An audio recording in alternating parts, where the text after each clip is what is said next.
What's good? What's good? What's good, fans? Thank you guys for tuning in to the Voice of the Fans podcast.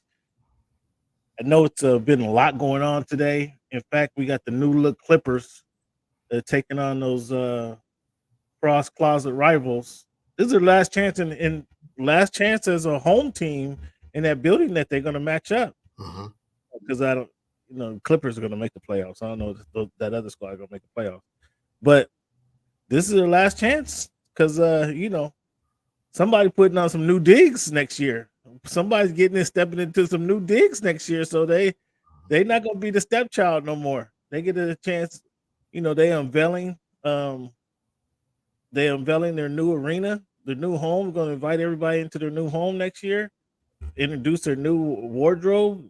We'll show what their new wardrobe is going to look like. So things are going a little bit different right now. We're gonna get into it though. We're gonna get into it. Thank you guys for tuning in. Get to the Voice of the Fans podcast, man. Each and every show we get the show started. A little montage, Cleveland. A little montage of what's been happening or what's the show's been through. So here we go. Go get it started just like this. Who am I speaking to right now? Cameron. My name Cameron. Cam Buford. Hey, it's Peter Rosenberg. I'm hanging on my man Cameron Buford right here. I'm a Dolphin fan. This is a big year for Tua to prove that he's a franchise quarterback. I'm more a fan of boxing. Boxing is my main sport. As a competitor, how much does that competitive spirit get in there and say, I want to fight this guy. I want to get some of this guy. Of course I want to fight all the guys. Of course that. But at the same time, like I keep telling you, it's a business. Talk about that loyalty for a moment. I'm standing there to try to make a change. Get back to the youth, get back to my community and show them that there is hope that you can make it out. Only thing is you just got to be dedicated. You got to keep your head down and stay on this course that you're heading towards. Think about it like this. The promoter pays the fighter. The fighter pays the manager. Okay. So the manager works for the fighter. The fighter works for the promoter. Okay. If you can see, you can believe. So you are lifting weights currently?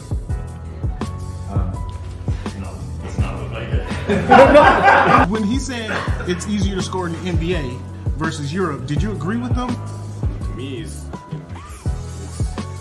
to score a little bit more. On your team, is ball number 2 option or your number 3 option? On your team, 30 nights a year, he's my number 1 option. 30 nights. Can I finish? Do you want me to speak or do you want to conduct the interview and answer for me? Which one? What do you think about these upcoming? Okay. Like I was saying before. Well, every game's a new game, so each one's a different experience, different defense, different players, different game plan. So. Aaron, what has the game of baseball taught you? One of the biggest things is being humble. Can you give a message to the kids to kind of persevere through the false teachings they may be giving? Patience. Okay. Patience.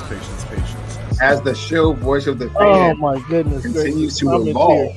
You were adding some spice to it. It is strictly banter back and forth between myself and Cameron Buford. I enjoy all of it. Real ones know what's going on, right? Like you said, Pacific Northwest, so I think it's a big part of my game, and every time I step on the floor, I just want to represent myself. You play this game and you don't turn to win a championship, then why are you playing for? I'm happy for the Mariners. I'm happy Cam, nobody. Never mind. Go watch the tape. Go watch the tape, and then you tell me if it was all about just a system. Look like a buffoon. Go do your research. Go do your study. I'm not caught up to you guys yet. I do Real surprised at that, Cam. Hey, come here. It's okay.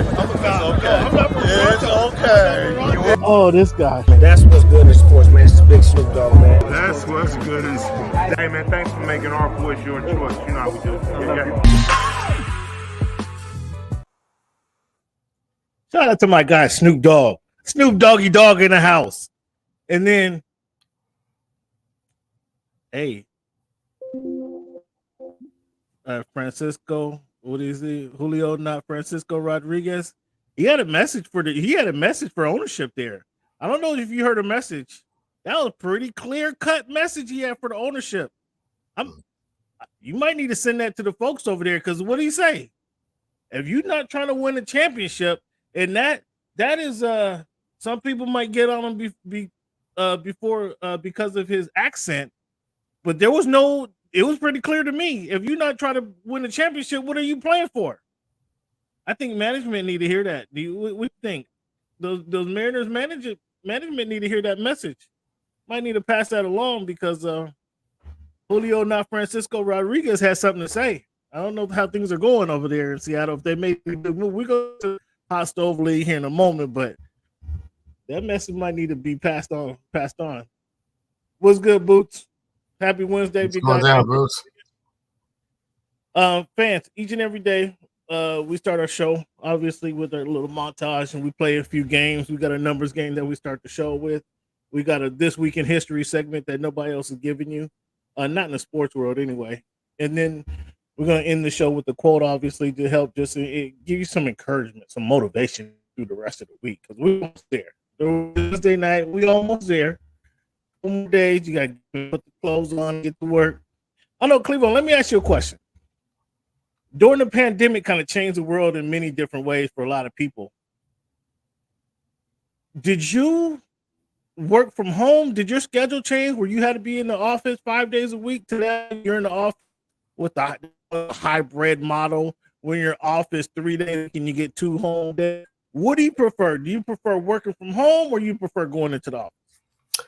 So initially, how it started is that we had kind of gone to a hybrid before COVID, which was kind of like a 3 days at the office, 2 days at home, which is cool. Okay. And then during COVID, obviously, it was 100% at home, and then never made the transition back to going into the office. And then you're 100% at home. We're 100% at home, and then I transitioned to another company. And they had no one that came into the office, so it was 100% work from home. So I would prefer to go in the office every once in a while. You know, human interaction and collaboration is cool. Yeah.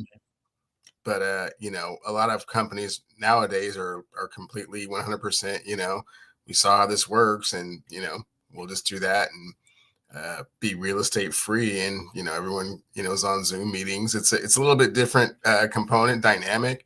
I prefer the human interaction, like I was saying, but a lot of people are super cool with it, man. You know, just always on the meetings with the the screen off, and you don't know what they look like for like 18 months. All of a sudden, like, oh, you see them like, oh wow, that's dude, yeah, that's dude, or yeah, exactly. I appreciate you chiming in, Boots. I got an interesting spill on this. It's kind of like you. My first. Before my first job I didn't have to go to work was as a regional manager, but that took a transition because I got so used to be getting up at leaving the house by 6:30, being to work at 7:00, and when I didn't have to do that no more, it was kind of weird. It was like, okay, I can wake up at 8:30 and then the phone computer at 9, start sending the emails at 9 and making phone calls at 9:30. It took me probably 6 weeks to transition to not going into work, being at the off or being at the store to shop at 7:00. And then I found out that I could be comfortable working from home and not having to go I can go in the office at 10, or I can go into work at 10 because I was the manager. So I can go in at 10 and leave at 2. Oh, that was excellent. That was excellent. But that still allowed for the human. That still allowed me. Okay, now if I don't have a need to be there, I could still go get that human element, that human interaction, And then I want to go, kick it with my coworkers, have a good time, crack jokes and enjoy that moment at work. And then if I can go there from 10 to 2, that was the best schedule possible. Answer some emails in the morning, come home, answer some emails in the afternoon, and my day is done. There was nothing better than that. But the COVID was a whole different thing, man. COVID was I need some interaction with humans. I can't stay at home for 5 days. I can't be on the computer locked in for 40 hours a week sitting at home. That doesn't work for me. So, Boo, remind are the best. Who are you talking to, man? Who are you cracking jokes? You don't got no water cooler time. You know, you can't create the best looking in the office. You know, you guys both can't complain about the manager, you know, at the same time. Oh, here it comes. You know, act like you guys weren't talking about him. I need that human interaction. You know, I need that human interaction. So different to, you know, I got used to it. But it was only when I can go to work at my leader that I love that, you know, and there was still some, again, you get it done. I learned to just manage your time appropriately. But even then, I would go, even if I didn't have to show up at the shop, I still go to Starbucks, you know, go sit at Starbucks for a couple hours, you know, shoot some emails back and forth, or I just couldn't stay at home the whole time. And so, yeah, COVID came. It was like, I just couldn't believe. I mean, I'm not going to go into how COVID changed the world, but I just couldn't believe they shut everything down. I was in Los Angeles at the time, and the girl told me that, you know, they about to shut down Los Angeles. I said, no, ain't no way. There ain't no way. There's over 3 million people in here. Over here. There's no way they're shutting things down. And oh my goodness, 3 days later, you couldn't be out. But that was the best time to drive in Los Angeles because there was nobody on the roads in LA. The freeways in LA is excellent when there's nobody on the road. But when there are people on the road, you don't want to be driving around. But that's a whole different story. COVID, as we know, impacted a lot of different things. So that's an interesting question. What I want to know about going to work or working from home. Cleavon, we start our show every week with game 28 Cleavon with the being February 2004, week 281 of the Voice of the Fans podcast. Again, fans, give yourself a round of applause for tuning in. I think I'm gonna have to give some badges. When we get to show 300, if you guys sticking around for 300, I'm gonna have to give some 300 badges, Cleavon, because there's a lot of shows, and if you guys have been around, you guys know the deal. Cleavon, when you think of the number 28, pretty prevalent number, who wore that number best? Or who's the first person you think about? You know, Ken, I was giving that some thought. It's a tough one for me. Who comes to mind first is that slick back in Minnesota, Adrian Peterson comes to mind first. Mm-hmm. You know, Adrian Peterson. Did you? Oh my goodness, we can go on another topic, but real quick. Yeah. Did you hear about Adrian Peterson being broke? No, but it doesn't surprise me. Adrian Peterson for 30th birthday had spent $1 million on a birthday party. Came in on a camel to the party, riding a camel in Houston. Come on, big dog. Adrian Peterson. $100 million. I mean, $1 million birthday party for your 30th birthday. He was doing it big, but oh my goodness. Adrian took out some loans and now he's in debt, and it's an ugly story. You guys got to look that one up. Which makes sense as to why he's thinking about a comeback. Now it's all like tying together. Got that. Yeah. So he comes to mind first for his running style, not for his financial acumen. But who wore it the best?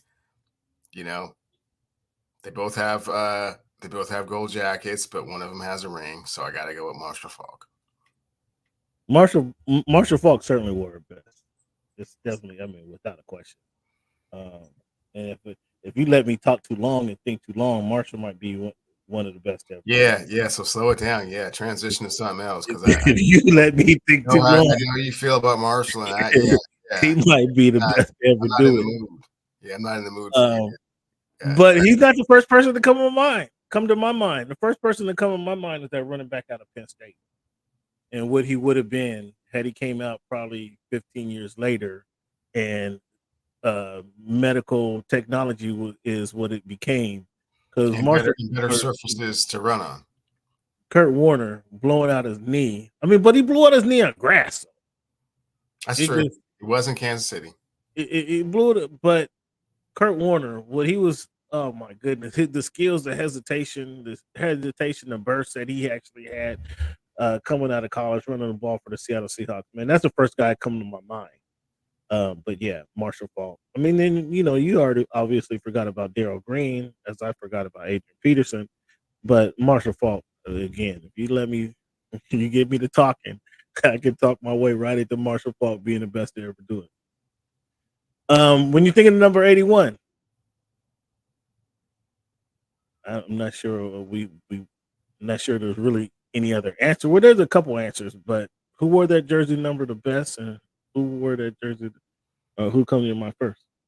Who comes to mind first came is Tim Brown, just because he just wore it for just so long, from Notre Dame to his 20 years with the Raiders, just kind of synonymous with that number.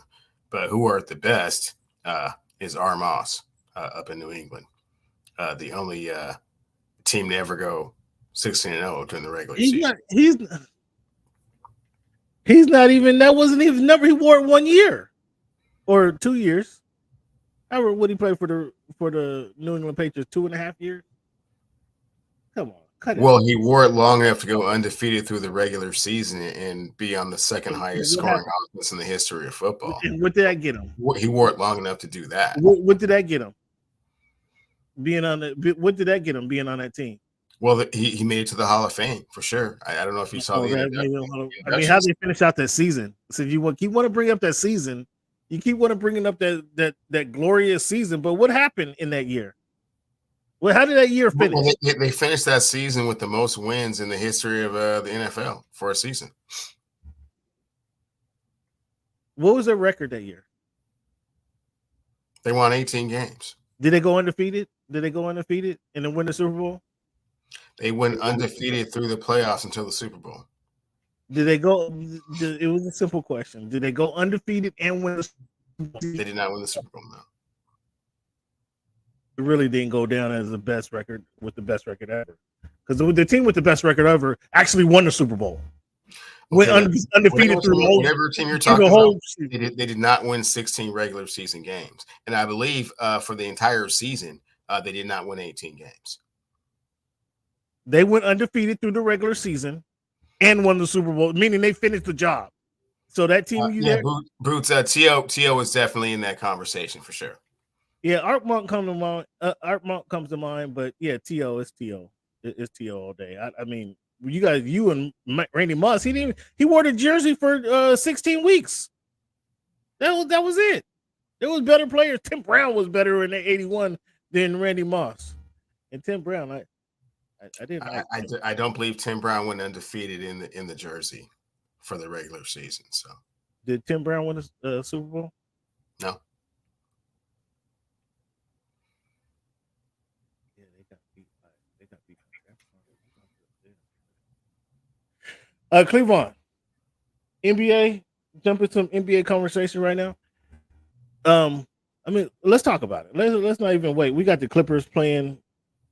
Hosting the Lakers tonight. Mm-hmm. Clippers already, 3 minutes into the game, Clippers already got the lead. Talk to me about the uniforms. What's your thoughts on the uniform? What's your thoughts on the the change, the facelift that they're giving the organization? What's your thoughts? I mean, that's cute. They definitely needed new branding, and they certainly have an owner that is capable of doing that. Change the fortunes that they've had to this point, and start fresh. Ballmer, you hear what he just said? He just said cute. He just said that was cute. If that's not that, get some of that hatred out your heart. Whoa, Cam, back up. Yeah, Ballmer. Cam, back up. First and foremost, they're changing their style, their image that you're used to, right? Because it hasn't been successful to this point. Now, successful organizations like, for example, the Celtics, the Lakers, they don't have to change what they look like to kind of reinvent themselves.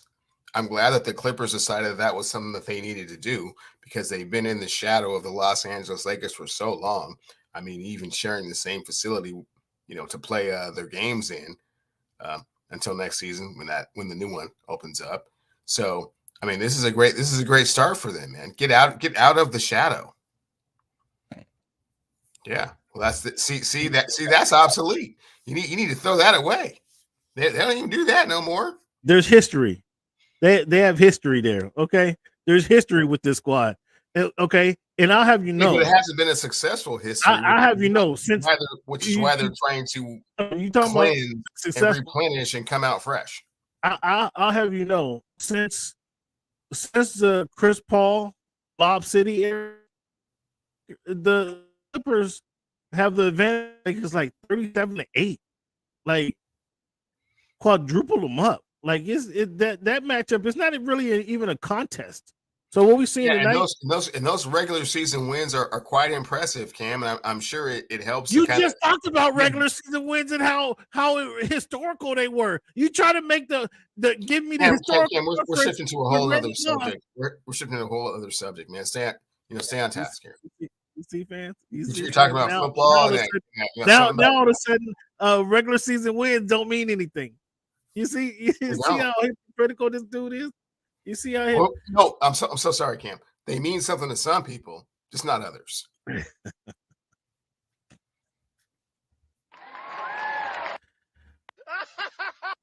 Fans, I like the new unis.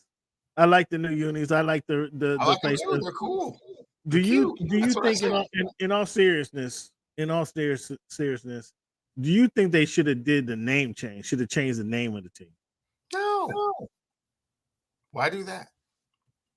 I mean, if they got a brand new arena, they're changing the uniform. This is actually the second time they're changing uniforms, because after they got rid of the new owner and Ballmer came in, he implied, I think it was the next year, he ordered up some new unis. So I think that was kind of a uniform change and kind of a franchise shift, if you will, culture shift, if you will, when they brought in Doc and everything else. But they didn't need to change it. If they're going to change the name, this would have been the best opportunity. I mean, it would have been kind of in mid-swing if they changed it right when Ballmer took over. But I kind of feel, I don't know what they would have changed it to.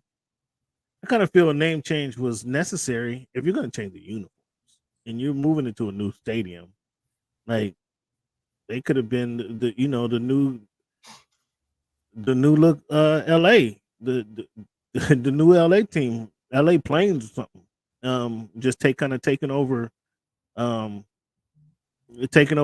Southland. I mean, they're doing it already. They're already taking over the Southland, and by the time they move into Inglewood and hang up this new championship banner, they're already going to be a different image, a different team, a different feel. A lot of people are going to be clamoring to come to Inglewood, to their new stadium, versus going to downtown LA. Just so you know. But so you don't think a facelift was necessary?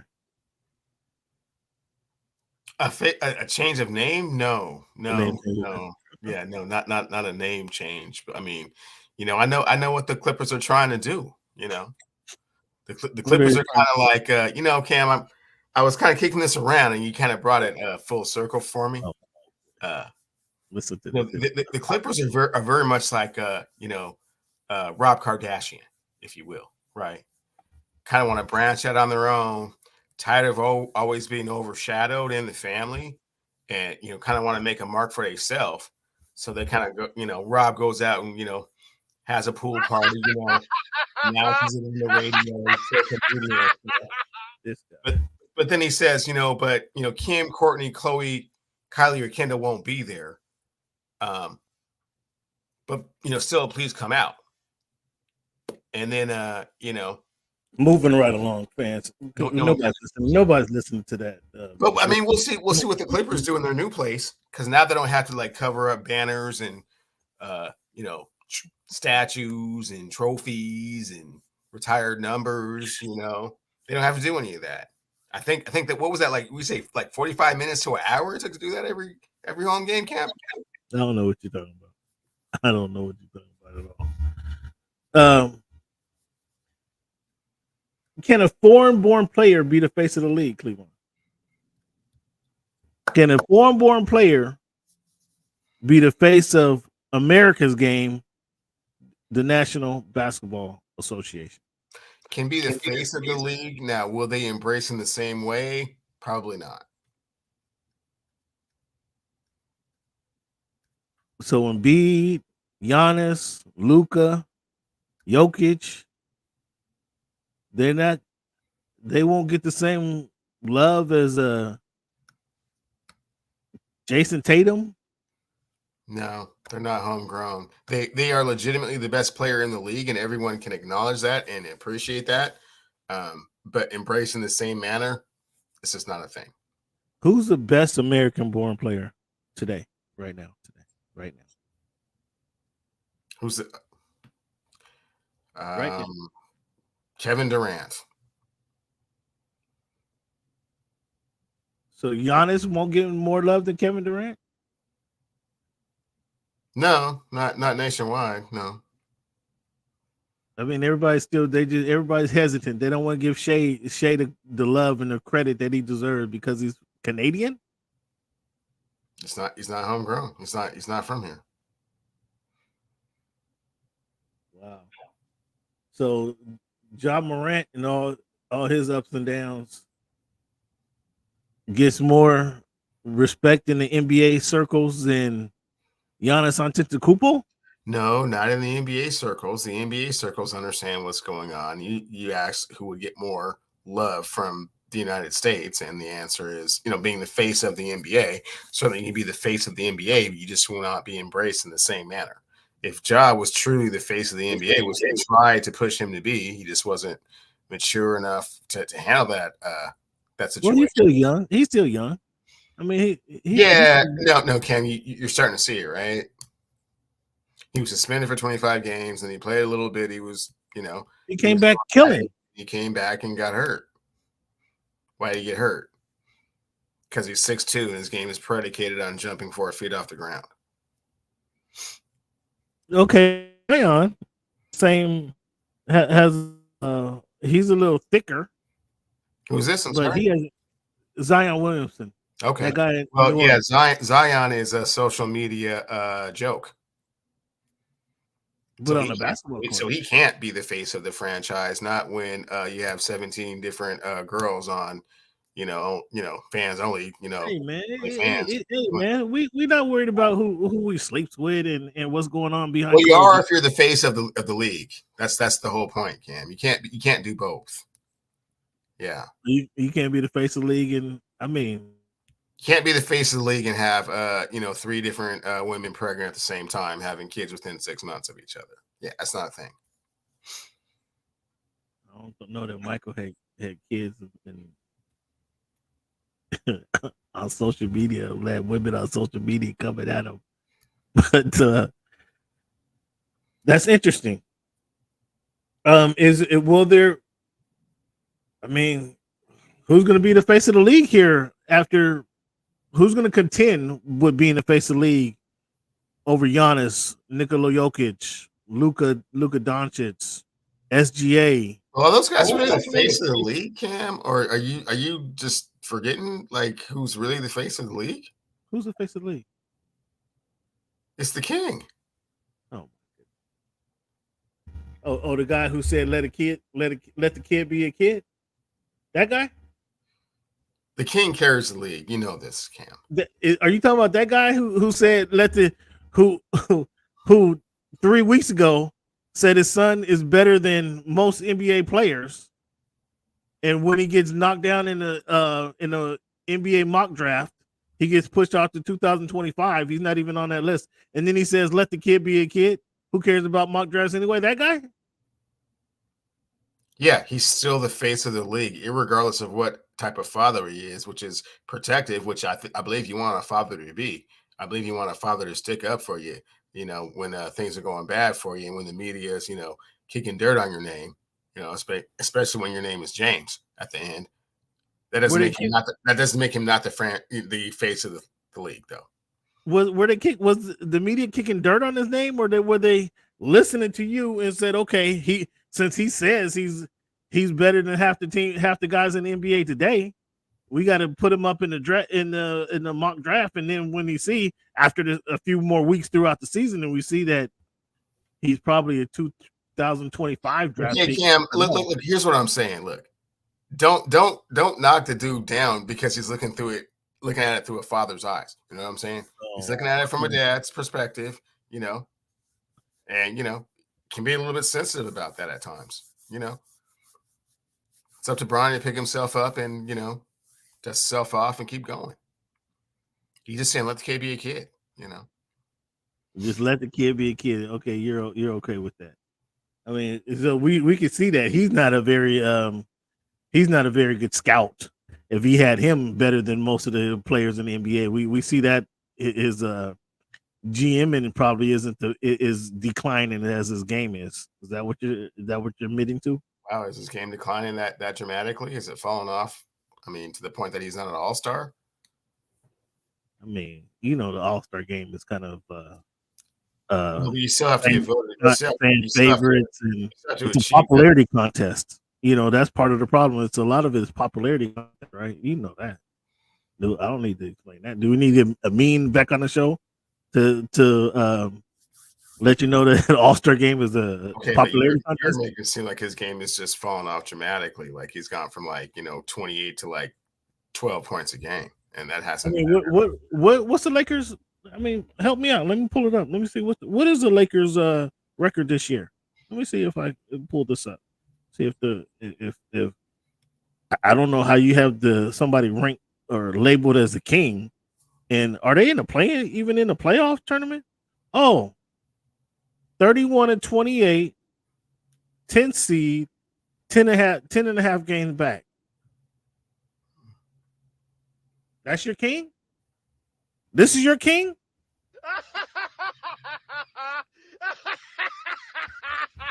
That's your guy? Is that who you want to talk about? As the face of the league, yeah. The guy who's in 10th has his team in 10th seed right now. Well, being the face of the league does not mean that you're the best player in the league necessarily. It doesn't mean that you have the best record. I mean, you can have being in contention. Being in contention. He is still the team in contention. He is still the face of the league, though. Yeah, that's still a thing. Okay. I mean, for example, Kawhi Leonard with a much better record, not anywhere close to being the face of the league for many reasons. I mean, I don't know how Kawhi gets Kawhi taking strays right now.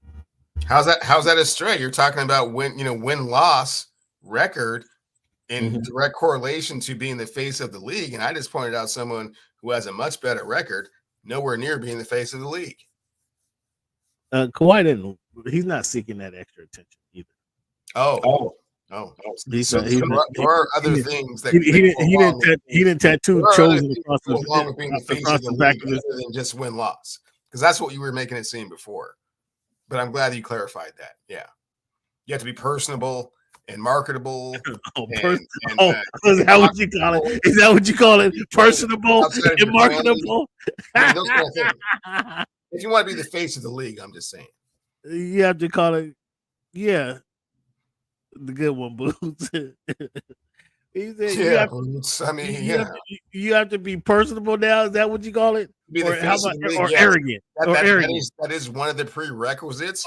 Is it personable or arrogant? You have to be the face. You have to be personable. Yeah. Is it personable or arrogant? There have been other faces of the league that were not, arrogant per se, but they do have to be personable. Yeah. Okay. That's part of it. This is a question. Cleveland, is there a need for the 2-minute review for the refs, the 2-minute report after games? We had the situation where the New York Knicks beat, who did they beat? The Pistons. The Pistons had them beat until the guy went and gave him the rugby tackle on the sideline on the sideline, and New York Knicks get the ball and score. But and then in the 2-minute review, I mean, we're seeing it more and more often. The 2-minute review, we got it wrong. It should have went this way. It should have went that way. Is there a need for the 2-minute review? I think they should just get rid of the 2-minute review. It makes the rest look bad. Absolutely, more evidence. That's documented. I mean, you think they should keep it? To admit change ultimately at some point, yeah. If you just keep showing them over and over again, you guys don't get this right. So I mean, so what's going to happen if you get three? If a referee team gets 3 2-minute reviews that they have bad, they shouldn't be refereeing the games anymore. Well, I mean, there needs to be something that can be addressed or looked into once you have enough documented evidence of what's going on. So yeah, I think it's still necessary. I don't know, man. I kind of disagree. I don't know what purpose it serves. It's just telling. It's admitting that the refs got it wrong. Them over and over and over and over and over again, and this becomes like overwhelming. Then change has to be enacted. What that change what is the change? But if you try and enact change and you don't have any documentation as to what's been going on, then it's hard to enact that change. But if you can actually show them, oh man, every 2 minutes for like the last 6 months, somebody is messing up. Oh, okay. We need to work on that. Do you think officiating is worse today than in previous years? I think it's different. I think that the referees have a lot less control of the game. And because of technology, it certainly reflects poorly upon them a lot of times. But technology being instant replay, or the amount of videos we can see on it, is that the technology? For sure. I mean that has changed the game, quite a bit. But I mean, you and I remember watching hoop when it was kind of somewhat subjective. Did that really affect your shot, man? Did every little time you got touched on your hip really affect your shot? And if the answer is like not really, the refs will let it go. And certainly in playoff time, I know you remember how exciting playoff time used to be because they were only there to make sure you guys didn't kill each other. We're not going to decide the game for you whatsoever. Okay, so speaking of that, in those times they were veteran referees. Referees who have been roughing the game for 15, 20, 25 years, to where they weren't what's the word for it? Intimidated, so to speak, by some of the players today. And the players didn't have that influence. The refs would make a call and stand strong on their call and come down and make the call, and 2 minutes later make that same call. Where today, I think some of the younger refs might not stand strong with their call, or might not make that same call 2 minutes down the line. Do you think the younger refs are to blame for this? I don't think age or experience has anything to do with it. I think it's just the way that the game has changed, and certainly the way that they officiated the games previously led to a lot more, physical confrontations, right? So, being that when, Jordan came into the league, they wanted to take all of that out of the game, and they have just been going along that path up until now. They want the game to be much more free flowing, a lot more, open spaces and offense. So this is the byproduct of that. What do you think of Kirk getting a new deal? And do you think that is any coincidence that it aligns with Steph Curry's the length of his career? No, there's no coincidence to that. That's kind of how they wanted it to be. I think it's giving him his flowers while he's here. Let's not make it, it's not sugarcoated. He's been to 6 championships. He's 4-2. He sees these other coaches, obviously Monty Williams kicked it off, in a very auspicious way, being the highest paid coach of the history of the league with a team that hasn't won, have they even won double-digit games at this point?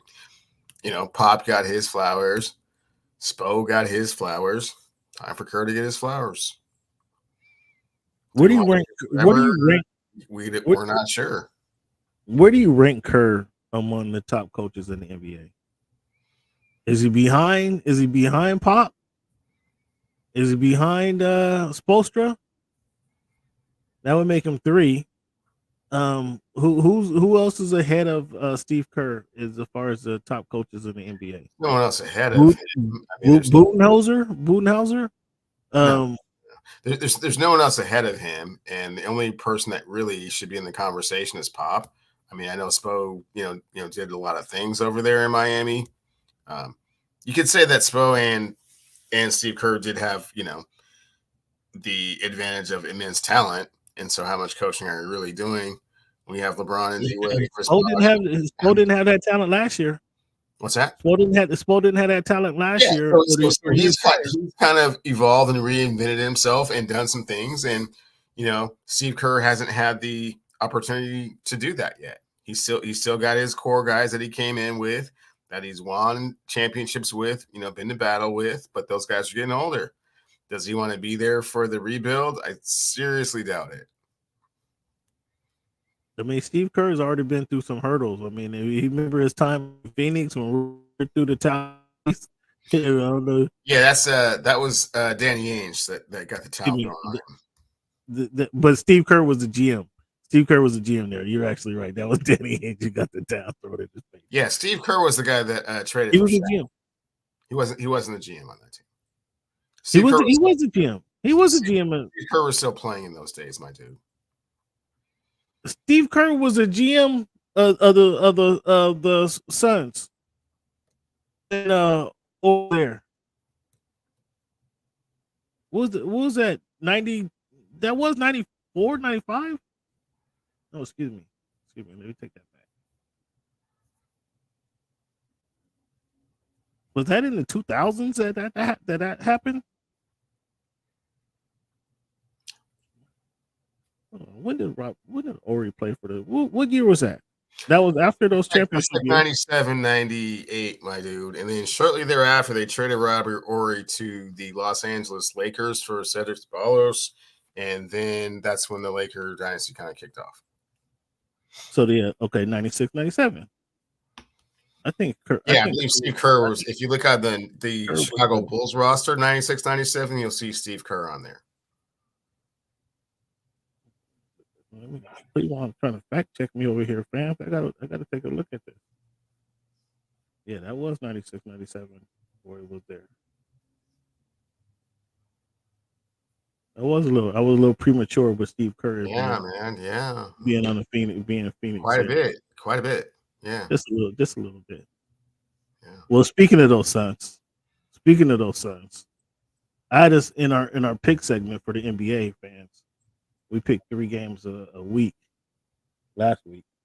I had the Suns over the Magic, or the Suns and the Mavericks. I picked the Dallas Mavericks. You picked the Suns. We see what happened there. We both had Minnesota over the Bucks, and the Bucks came back and won that game pretty handily, in fact. And then we both had the Celtics over the 76ers. So leading with, as tradition goes, I continue to lead in the pick segment. And then this week, Warriors and the Knicks, I think it'll be a good game. When's that game? On Saturday? Or it might be tomorrow, actually. And I got the New York Knicks. While you hating on the New York Knicks, and we just talked about Steve Kerr and what they're doing, you told me the team is getting old. Why do you got the old team beating on these up-and-comers? Oh, man, because they're an Eastern Conference team without their best player. Who's the next best player? Julius Randle. Stop it. Come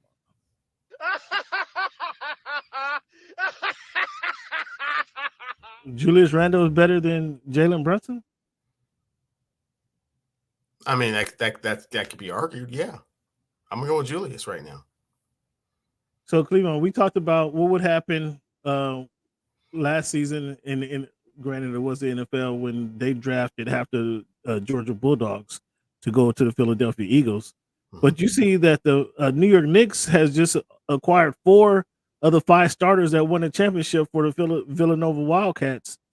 Are you surprised how this is turning out for the Knicks? That is actually working out for the squad?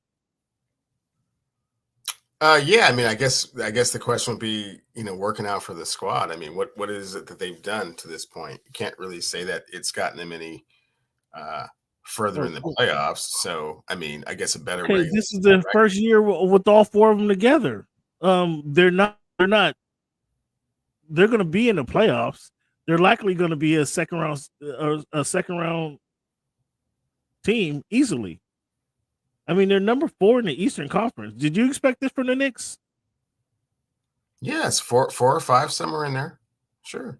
I don't know, Cleveland. I'm gonna have to go back and look. You didn't have them be. You didn't have the New York Knicks in the 4th seed to start the season. I'm pretty sure of that. You would have picked Philadelphia ahead of them. You might have picked the Miami Heat ahead of them. Certainly picked Boston. Certainly picked Boston and Milwaukee ahead of them. So, which they are, right? So somewhere in that 4 to 5 range, like I said. They're number 4. And right now they would play the Heat. I mean, you remember the Knicks and the Heat would be a spectacular. It just doesn't carry the same weight. That would be a spectacular matchup that you couldn't miss. But it's the morning doing you can, no, I think this is it's a different era. But Spo, that still would be a good matchup with Spo coaching versus Tibbs. Mm-hmm. You can't call Randall the best on the team, man. You gotta take that back. He's not better than Jalen Brunson.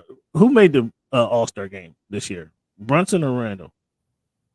I don't recall it. I know that Brunson made it. Randall for sure. I don't recall if Julius Randle made the All-Star team or not. It's very subjective. He didn't play because he was hurt, but he did make the. Okay, so then they both made it. He did make it. So they both made it. Okay, cool. Yeah. So what do you think about the Villanova mix? Do you like that mix? Do you think that's something somebody else should? Cam, it's great. It's cool if they have chemistry. They played together. They've celebrated success together. That does not translate at this level, and certainly not when you're talking about playoff success. So it's cool. I mean, it's a great feel-good story. There's a lot of them, and I'm sure they have all kinds of really funny stories to talk about and share that are really heartfelt and stuff. But it won't get them past the second round, unfortunately. I mean, I don't like the way you broke it down, but ultimately I agree. It's getting to be that cruel time of the season, huh, Cam? You don't like when I get real cruel and heavy-handed about what's going to happen. Huh? It's probably going to be a second round team. So the Pacers and the Pelicans is the other game that we're choosing there. Mm-hmm. I'm going with the Pacers, although the Pelicans had a good win earlier tonight. The Pacers versus Pelicans. Are you thinking the Pacers can make any move? Can they shake the tree around and make something happen in the playoffs? Or do you have them right now? They're a in-season team. I think they can get out of they're competing with Philadelphia. They're tied actually. Miami, Philadelphia, and this is a tight year. What is that? 5, 6, 7, 8 is a half a game away. Orlando's at 8, 13 to 5 out of first place. Miami's 13 games, so that Miami Heat, Philadelphia 76ers, Indiana Pacers are all tied, and Orlando is right behind them, a half a game back. So that's a race there to watch going into the playoffs. Where do you think the Pacers finish? As of right now, where do you think the Pacers finish? 6 or 7. 6 or 7. So they can't go much higher than where they are. No. They're at 7 right now. Your Pelicans are your Pelicans? Are you got any more confidence in Zion in the group? Zion and the fellas? Yeah, they're doing well. They're handling their business in this regular season. They're moving up. They're certainly holding their own. You're killing me. How some instances regular season games matter, and in other instances regular season games don't. You're killing me with this. Past the second round, but I mean it's cool to see what they're doing. They're holding their own. That's all I can really say. I haven't seen anything to say like, "Ooh, let's keep an eye on them in the second round." I haven't got to that point yet. I mean, they're like 5 games ahead of your Lakers. Sure are. You don't want to be impressed by them. You refuse to be impressed by what Zion Williamson, CJ Brandon Ingram, CJ McCollum. Still not impressed. Valanciunas, yeah, they're balling, man. They're balling. Herb Jones, don't forget Herb Jones. Herb Jones. Yup. Balling. But you got them going out in the first round. That's almost playoff time though, so can't. But you got them going out in the first round. I didn't say that. I don't know where they're going to end up in the first round. Like. I don't know what the matchups are, so I'm not saying they're going to lose in the first round. I didn't say that. Right now they're number 6, so they would play Denver. Oh, okay. So so sorry. First round. See what I'm saying? See what all that. See, you see how you set yourself up, man.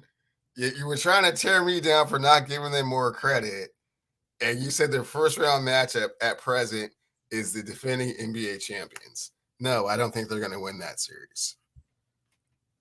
We got the Clippers and Timberwolves are our last pick of the week. They play. I think they play third. What's the third? Saturday or Sunday? It's Sunday, I think. And where is this game at, Cam? That's in Minnesota. Oh, okay. I mean, the Clippers don't have a home field, according to you. They're always in somebody's backyard, so it doesn't matter where they play. Well, I mean, Cam, it is their home as well. They share it. They just don't share it equally, is all. They share it, but they don't share it equally. Well, like they can't use the bathroom. Is that what you're saying? They can do all those. They can do all those things, but when they walk out, they're like, "Can you please turn that off? Can you please cover those up? Can you please tell those people to change and not wear that when they come here?" I don't know I don't know where all this is coming from. Where they keep, can you cover this up? Can you turn that? You don't know where that's coming from? I don't know what you're talking about. Oh, okay, yeah. I don't know what you're talking about. I'll leave it there. Just because you are retreating back, I won't even get into it. How ridiculous that sounds. So Clippers versus Timberwolves. What do you think? I mean, do you have the Timberwolves? Do you believe in the Timberwolves? I believe they could be a 1 or 2 seed once the Western Conference playoffs start. And that 1 or 2 seed playing Golden State Warriors or whatever, whoever makes it out of the that playing tournament. Right now, that playing tournament is kind of contentious. Right now in the Western Conference.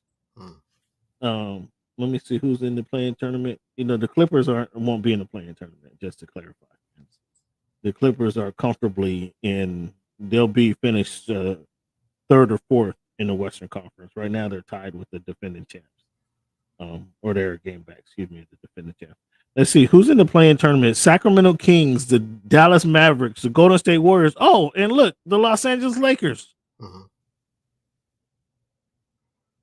Those teams are Sacramento and Dallas are tied 7 and 8 right now. Golden State Warriors and the Los Angeles Lakers are tied for 9 and 10. Look, so those are the matchups. And who do you have advancing out of those the 4 teams there? Man, Cam, it's so hard to say. I can't really put my finger on it right now. We have to look at the health of the rosters at that point. How many minutes the Kings had to play is AD, where his head's at, physically, mentally, psychologically. So in other words, Stephen Kuminga with Clay having his resurgence, will probably knock the Lakers out, is what I'm hearing from you. I mean, is Chris Paul playing? Is Draymond suspended? I don't really know. Chris Paul just came back. Okay, Draymond is playing with his head on his shoulders. Okay, for now. Okay, so he's still on his meds. That's cool. Hey, Draymond came back with a renewed focus. He took time off to say, I see how I can. He said that time away from the team was good. That's what Draymond said. That time away from the team was good. It allowed the young guys to get some run. It allowed him to see how he can actually impact the squad. Because looking in. Okay. Yeah. See how he can impact, what he can bring to the team. So that's Draymond cool. Came in and just to kind of play a role. That's very encouraging, Cam. Let's see if he continues on that path and not punch anybody or elbow anybody in the face.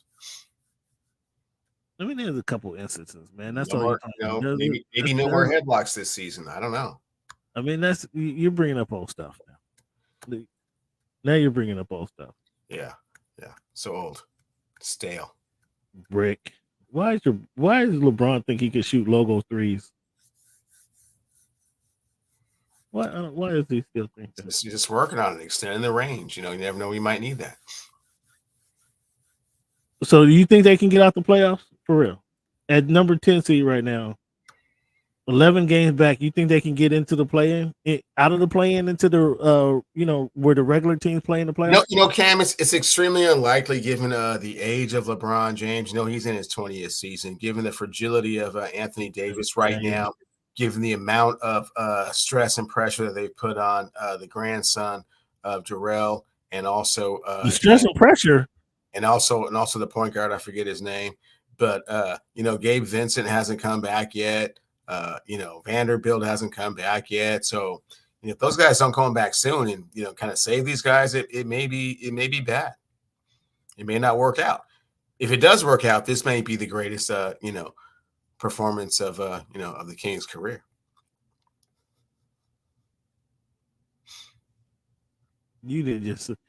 This might be the greatest performance. Well, I mean, if he's able to pull this out of the fire and somehow get to the finals, that would be extraordinary, wouldn't you say? Oh, come on. You're taking a little bit too far, bro. The NBA Finals from the 11th seed.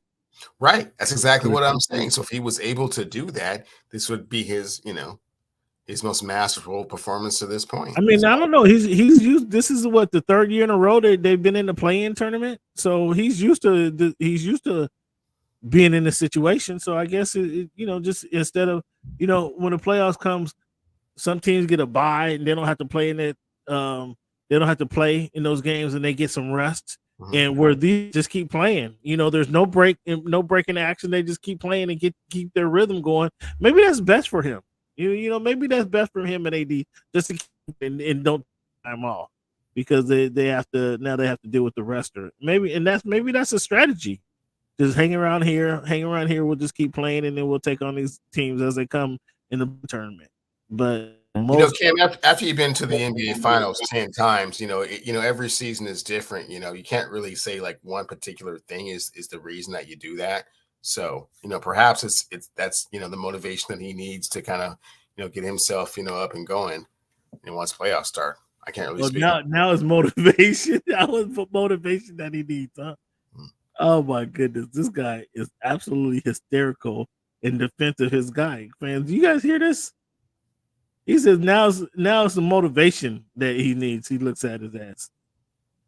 Well, let's talk about. We talked about the Pelicans earlier, but let's talk about some motivation that they gave your guy Stephen A.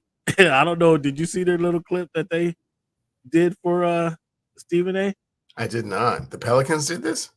The Pelicans did this. Let me see if I can get this going for you guys. Damn it.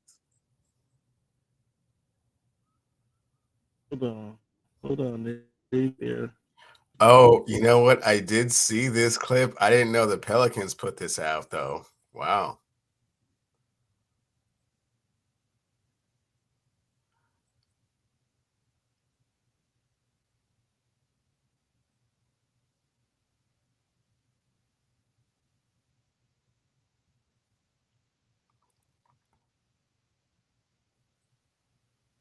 Ooh, that is cold. Ooh, that is cold-blooded. That is cold. Man, that's the Pelicans did that. That was the Pelicans did that. What's your thoughts on the Pelicans taking a shot? Now, of course, he responded. Of course, I didn't hear his response. I didn't hear his response, but what's your thoughts on the Pelicans taking shots at Stephen A. Smith? Oh, I love it. That's right up there with when Jalen Rose had to come on First Take and just tell Skip Bayless about himself. Like, hey man, you average 2 points a game in high school. Like, what are you talking about? What makes you an expert on all this? And what's really going on? Yeah, that was something different. But the Pelicans really took shots at Stephen A. That was funny that they had their little the video with him slipping on the floor at the All-Star game. Had a message. Do you remember him shooting jumpers with James Harden? And Only one of those things that I remember actually watching was the first pitch. I know that he always talks about he played D1 ball. He played at, was it Winston-Salem he went to or whatever. And, had a knee injury, but he was a baller. And, of course, no one's ever seen any clips of Stephen A. doing anything ever. But the 1.5 points a game, ooh. I mean, Well, they gave you 2. I thought they gave you 2 just for being on the team. They only gave you 1.5 in college. That's cold. But him shooting the jumper with James Harden, you didn't see that clip? I saw the clip now. I did not see it when it first happened though. No. Oh man, that's when James Harden played with the Rockets, and that was James Harden was MVP. James Harden, and Stephen A. went to go talk about him, and James Harden was like, "You always talking here. Here's the ball. Let's see what you got." And he shot. I think he was like 1 for 10. I think he was like 1 for 10. And then of course he used the excuse, I was in my dress clothes and the shoes, I didn't have hoops on, but that was kind of comical too. All right, Cleavon, let's jump right into this, man. I don't have a clip of it, but you saw, or did you? I know you heard about it. If you didn't see, Cam Newton gets into another brawl at 1-on-7. Another brawl. Huh? Another brawl? You didn't see the video? You didn't see it? I saw this one. You make it seem like this is like a habit, a reoccurring thing. Okay, let me clarify. The reoccurring theme is these cats keep going at Cam Newton. Okay, but this time they went at it physically and not on social media, and you saw how that turned out. Trying to go at Cam Newton like for real in real life. Cam Newton is a different. I'm pretty sure that's going to be the last time for all of that. You think? You think it's over now? Oh yeah. They said they can't take him down. It's a way different thing when you're not on, Instagram and Twitter, being mad and evil or whatever. No, man. Yeah. So why do you think these guys can't keep going at Cam? Why do you think it is they keep going at Cam? It used to be. It's his personality and his attitude. To be perfectly honest with you, and he dresses a little bit eclectic, so they kind of think that he's something that he's not. And then this is just one of those instances where he had to kind of remind them that, wow, I'm not even doing anything to you guys, and I'm still throwing you guys around like a rag doll. And I don't know if you watched the film that last week, they tried to come in with a punch. It looked like he was punching a brick wall. Did you see that last dude? Yeah, I don't think. I think that was he tried to get in and get some. Like, oh wow, like I think he was defending though. He was trying to knock the dude off. I don't think he was hitting, throwing the punch at Cam. Okay. I think he was defending. Well, them other dudes, because he turned around. The way he stopped, he threw a punch and then he stopped immediately. It was like, yeah, because he hurt it. He might have broke his hand. I mean, you know what I'm saying? Like you just understand really, really fast. Like you thought something was going to happen, and that's not what happened, man. So you think it's his personality? His personality, like he emboldens these guys. Because you saw the video. He doesn't, but he comes off in a different way that people may not necessarily appreciate. But because it is this new social media era time, they think that they kind of have an opportunity to kind of,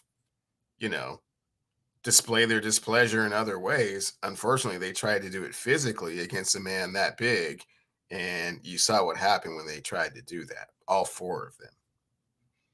Yeah, it was. Yeah, neither one of them had anything for Cam. I mean, yeah, Cam. You saw who was a difference maker out there in that situation. But it doesn't stop. It doesn't exchange the fact that these kids had the courage. I think it was actually coaches in the situation. But we've seen the videos where Cam, was arguing with the players before. One dude was telling, just a couple of years ago, telling them, you're about to get cut when he was about to get cut from the Panthers. Yeah. Yeah, and it's weird how Cam has like a different set of rules and expectations than other people. I'm not quite sure why. He won a national championship in college. Yeah, this was. He was the number one pick in the draft. He went to a Super Bowl. I'm not quite sure what more you're supposed to do.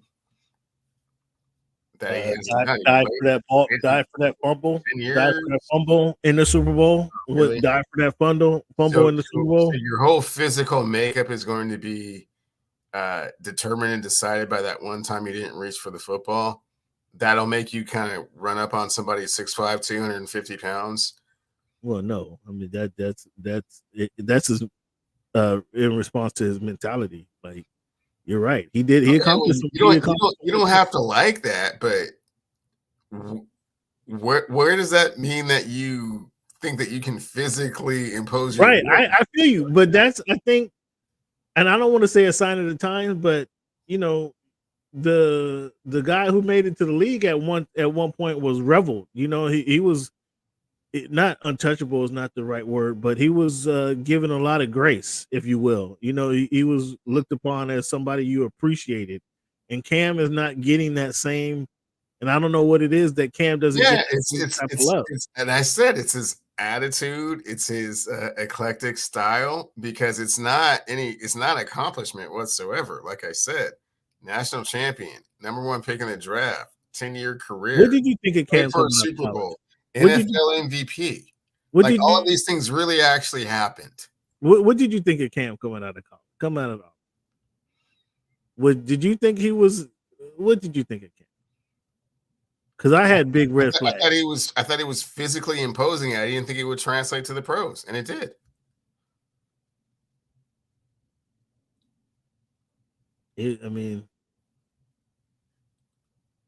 And I would use him as an example. You got to learn to pass. You got to learn. You have to be efficient. You have to be efficient passer as a quarterback. Oh man, come on. You have to be efficient passer as a quarterback. I usually am on this side, man, but you taking this opportunity to throw dirt on Cam's name. I'm not throwing dirt on Cam. I'm just saying that you have to be efficient as a quarterback. On the one end, you're trying to defend him.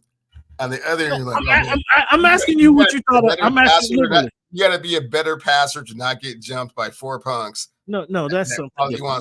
That's a whole different. I don't understand the mentality why.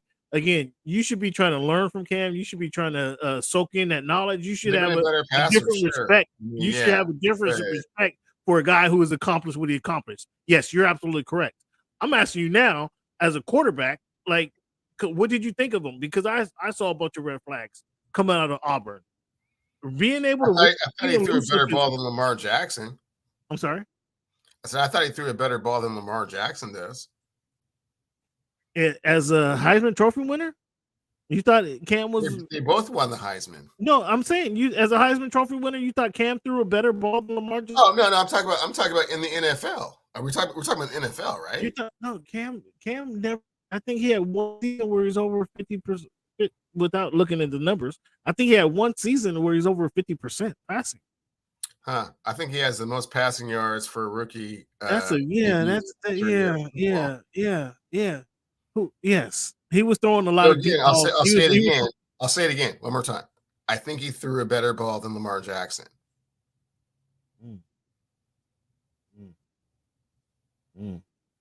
That's debatable. Okay. That's really debatable. Get that all you like. I didn't.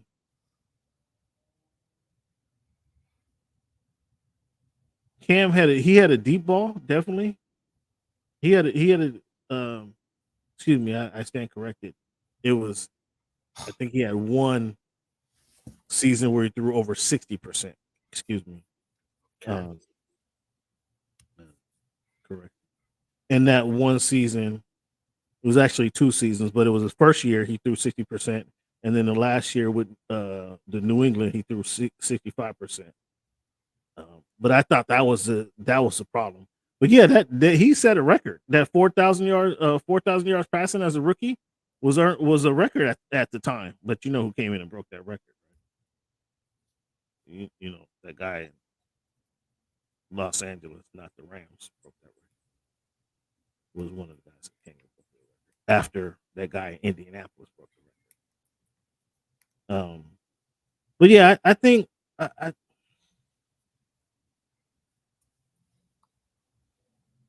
don't know. Cam had a lot of. I mean, we could get better at this area. We could get better at this area as a quarterback. But yeah, you're right. He in league MVP. Went to the Super Bowl. But that was it was an apparition if you look back at it now, right? Because he didn't do it again, or did he get close again? Who knows? Okay, well, some people that you're, defending on the other side have never actually been to a Super Bowl. So, yeah, he did get there. He did get there. But yeah, I just find it peculiar as you dudes trying to challenge Cam. I find that pretty peculiar. Speaking of one guy who got to a couple Super Bowls, probably should have won two. What do you think about Russell Wilson saying that he wants to win 2 more Super Bowls and the next 2 Super Bowls?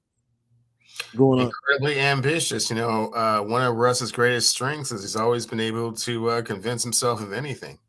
So, he always has that mindset. I'm sure that's his goal. I'm sure he's very sincere about it. Is that a thing? It's not a thing. Clearly, he's past his prime, and winning the next 2 Super Bowls is not even remotely realistic. But to compete, try to have that mindset that that's what you want to do and truly believe it and try and make it happen. I believe he truly wants to do that, but that's not going to happen. No. So if he teamed up with your guy,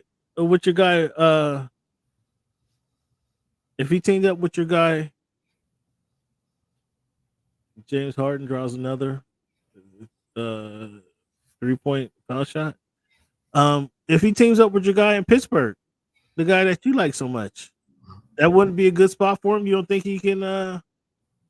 You don't think that's a playoff team? If he starts just starting quarterback for the Pittsburgh, for sure they're already a playoff team, Cam, without Russell Wilson. So with Russell Wilson, they would definitely be a playoff team. So with Russell,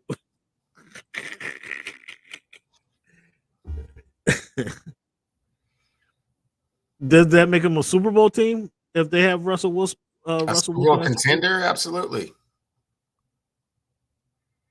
So that's conceivable that they can win. Then he could win. Where's the better fit for Russell? Steelers or Lions? Las Vegas is the best fit for him. I think it's Las Vegas. Mm-hmm. What do you think about? He said that to Brandon Marshall on the I Am Athlete podcast. Do you listen to the Brandon Marshall on the I Am Athlete podcast? I do not. Yeah, I'm not a Brandon Marshall turns me off. Not a fan of that podcast. No, not.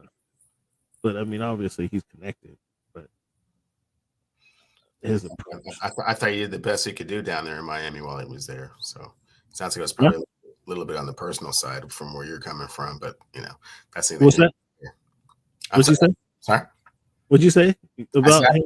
I said I thought he did the best he could when he was down there in Miami. So maybe it had nothing to do. It has nothing to do with his. It has nothing to do with his playing situation. How long was he there? 4 years. I mean, he sat out half of 1 year because his girlfriend stabbed him. So it has nothing to do with him on the field or wearing a uniform. Oh, okay. It's just him as a person. Okay. Just the show. The show was kind of just listen to the show. I don't really care for the pro. Oh, gotcha. Yeah. No, I haven't had the opportunity to listen to it to even know what kind of. I mean, he's one of the first ones. That's not. I don't want to say obviously not the first one, but he's been in the podcast thing for a while now. Like he was one of the first former athletes to have the bigger platforms. And yeah, just his approach. And listen to him talk. I want to learn something. I didn't learn anything from Brandon Marshall. It's just that simple as that. So the Bears again. I think this is kind of they have the number 1 pick, and there's Caleb Williams leaping out there. I'm still got my eye on to see what my guy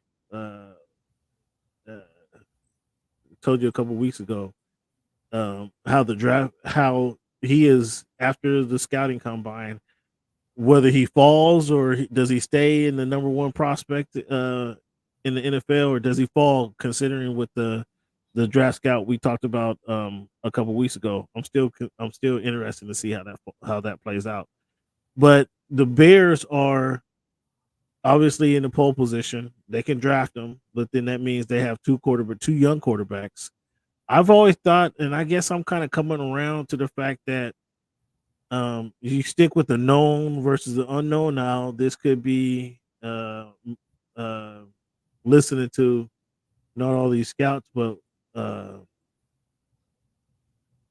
you stick with the known versus the unknown. And though Caleb Williams has a lot of talent on the field, a lot of what he was doing was off schedule. Versus in the NFL, you kind of need to be on schedule to be most productive. And if he continues to run around and playing off schedule, do you want that type of is that going to lead to success in the NFL? Because the most success, he's not Patrick Mahomes. Plain and simple, he's not going to be Patrick Mahomes. However you want to twist it. But Patrick Mahomes is successful off schedule as well. That's what kind of makes Patrick Mahomes a different breed, is that he can be successful off schedule, but he's also successful on schedule. If you need him to be off schedule, he can be. But we haven't seen Caleb, or I haven't seen. Maybe I haven't watched enough of him. Just being on schedule, being as talented on schedule as he is off schedule. I don't know. What do you say, Cleveland? You say he can make all the throws. Do you see it? I'll lead to Cleveland. Because Cleveland fans, if you guys didn't know, Cleveland was high on CJ, and I kept trying to knock CJ all through the college football year and late in the season. I was trying to knock CJ. Cleveland continued to say, no, he can make all the throws. He's going to be just fine in the league. And we see he came out, was better than fine in the NFL, Cleveland. So I'll lean to you this time. I'll give it to you. What do you see? I know you like Caleb, but do you think, is he better? Can he be just as good on schedule as he is off schedule? And when I mean on and off schedule is playing it down the distance on 3rd and 4 where he has a clean pocket. Can he be just as successful without running around and something happen?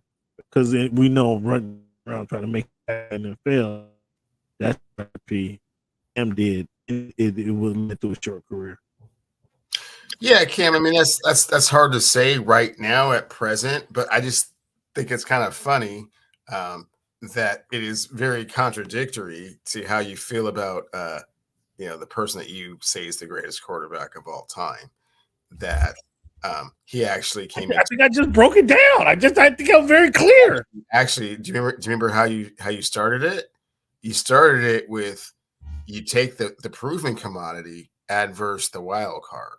And so when the Kansas City Chiefs drafted Patrick Mahomes, they actually had a quarterback that was no. See, come on. See, don't do this. They had a quarterback that was number one pick in the draft that had been to the playoffs numerous times. Cleveland, right? Please. I just try to give you credit for your.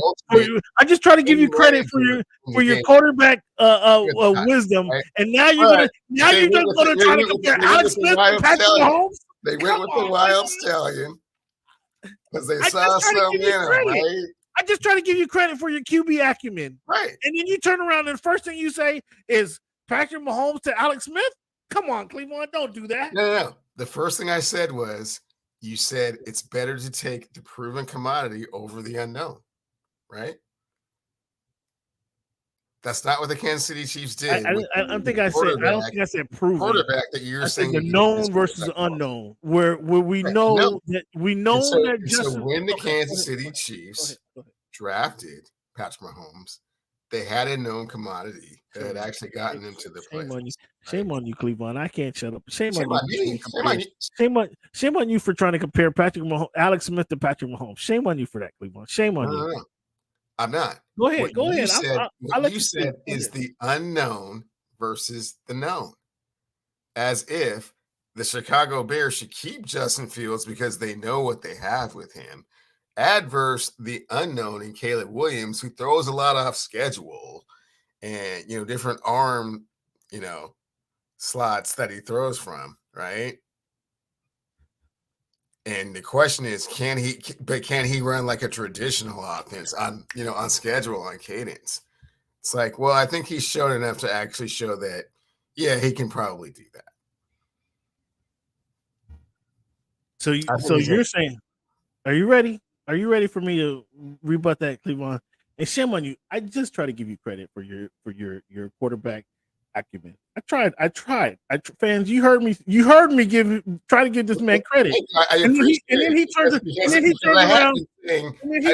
around. I appreciate you for acknowledging that I had been saying that CJ Stroud can make all the throws. And then he turns around and then blows up his own argument. What I was saying, the known versus the unknown. I didn't say prove. That's not what I said. Known versus the unknown. Fields, you have a guy who's developing. Okay. You know that. You know he's not there yet. And that's why it's a question. Because if he was there, the question. That's fair enough. If he's already there where you want him to be, it wouldn't be a question. Do you take Caleb or you trade him, or you trade the number 1 pick, and you draft the receiver out of Ohio State? It wouldn't even be a question if he was there. He's developing, and he's developing because he's gotten better. Although it's incrementally, he's gotten better season after season. So, and when I say the no, at first I was saying you gotta trade the pick, or excuse me, I was saying you gotta trade Justin and restart the clock, and you gotta because now you bring in the quarterback, and if he came in just as good as Justin Fields is, Caleb Williams came in just as good as Justin Fields was in September. You have 5 more years to get better because you have this quarterback on the rookie schedule. Everybody's trying to have the quarterback on the rookie schedule and they feel that that's the route to go. That's the formula for winning the Super Bowl, is playing with a quarterback on the rookie schedule and building a team around them. That's what the philosophy. I don't know where that formula came from. That's only happened like one time. That's what everybody's trying to do. That's what everybody's trying to do. Play with the quarterback on the rookie schedule. That's what the Chargers. You aren't trying to do that. Well, no, because they're not getting rid of their quarterback, the greatest to ever play the game. But other teams have been trying to do that.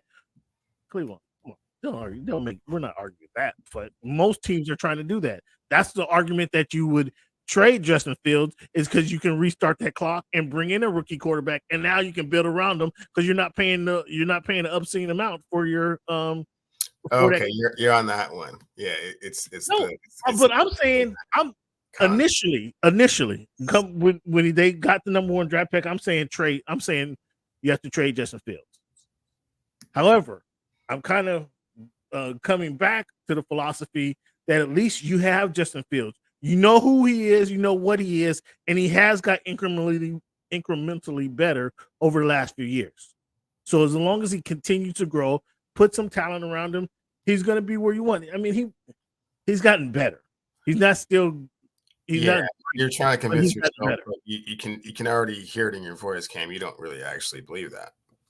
Well, and it's kind of, I don't know what to think of Caleb Williams, because again, I haven't seen enough of him to say that he can play on schedule.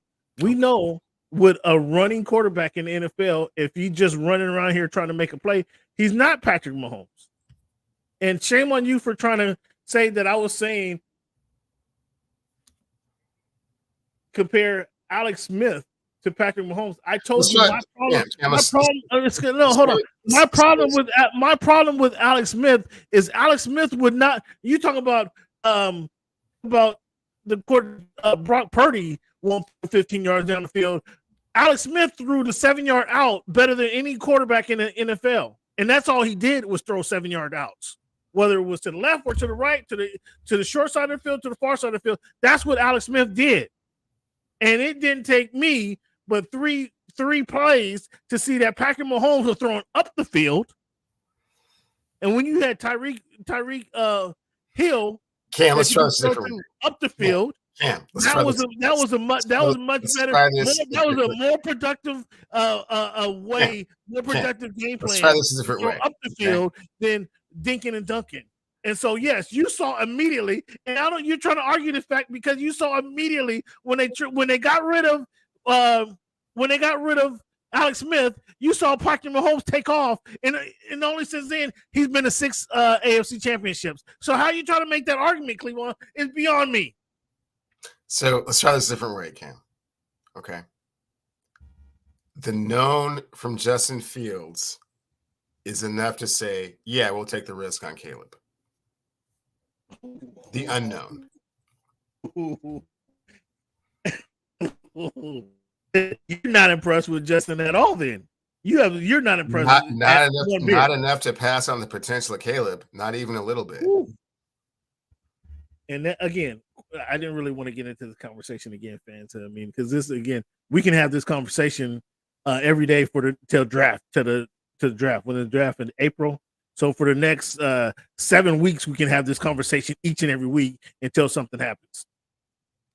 I don't think to that point. I don't think it's fair that the Bears are kind of twisting in the wind, leaving Justin Fields to twist in the wind.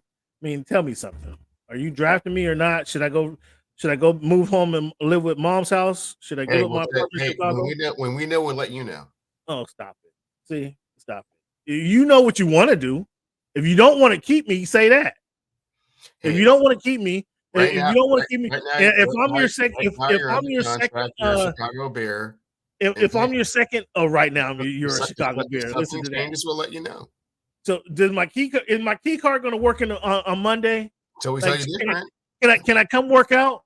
Can I come work out at the facility? You absolutely or do you not? Can I talk to the coaches? Are the coaches answering my phone calls? Until you get a call or someone tells you different, or someone is standing in front of the door when you get there, assume that everything is normal, as it was. That's it.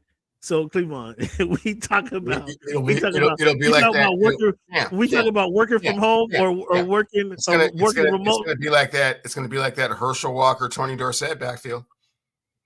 That was kind of uncomfortable. Remember that one? That was real uncomfortable. Mm-hmm. They can't. They're not. If they draft Caleb Williams, they have to get rid of Justin Fields. They don't have to do anything. They're not obligated to do anything. And just like you said, 2 quarterbacks on their rookie contract salary thing.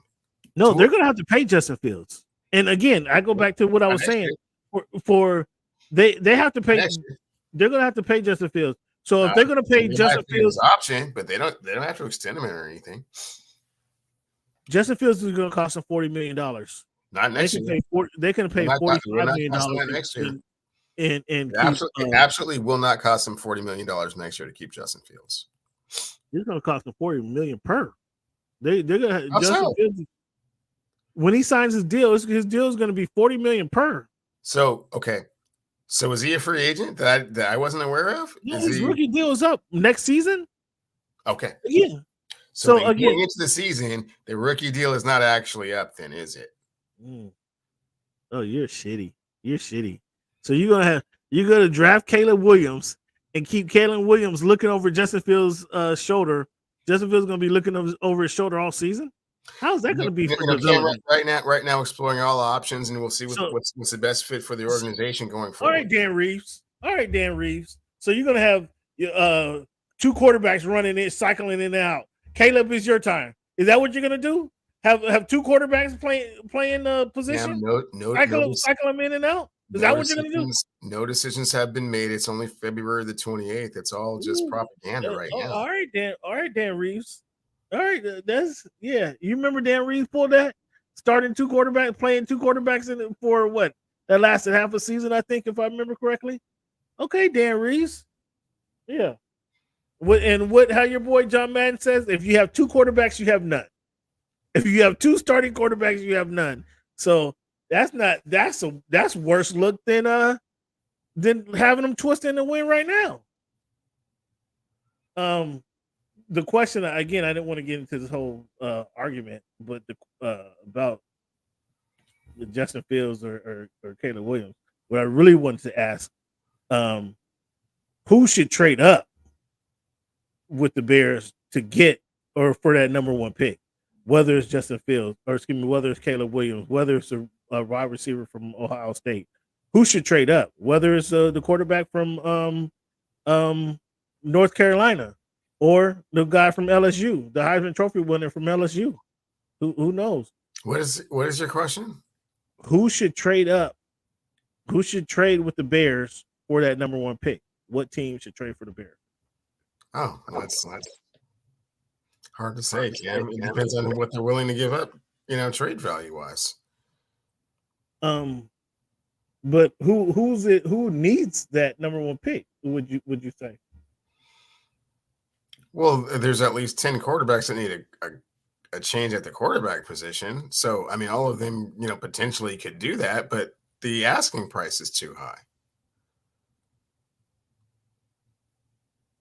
So you got the Commanders with number 2, the Patriots at number 3, the Cardinals.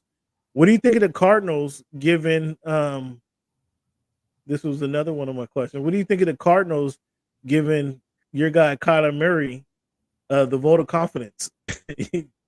You know what comes next after that vote of confidence, right? Love it. He came back from his season-ending injury and played well. Showed a lot of leadership qualities. So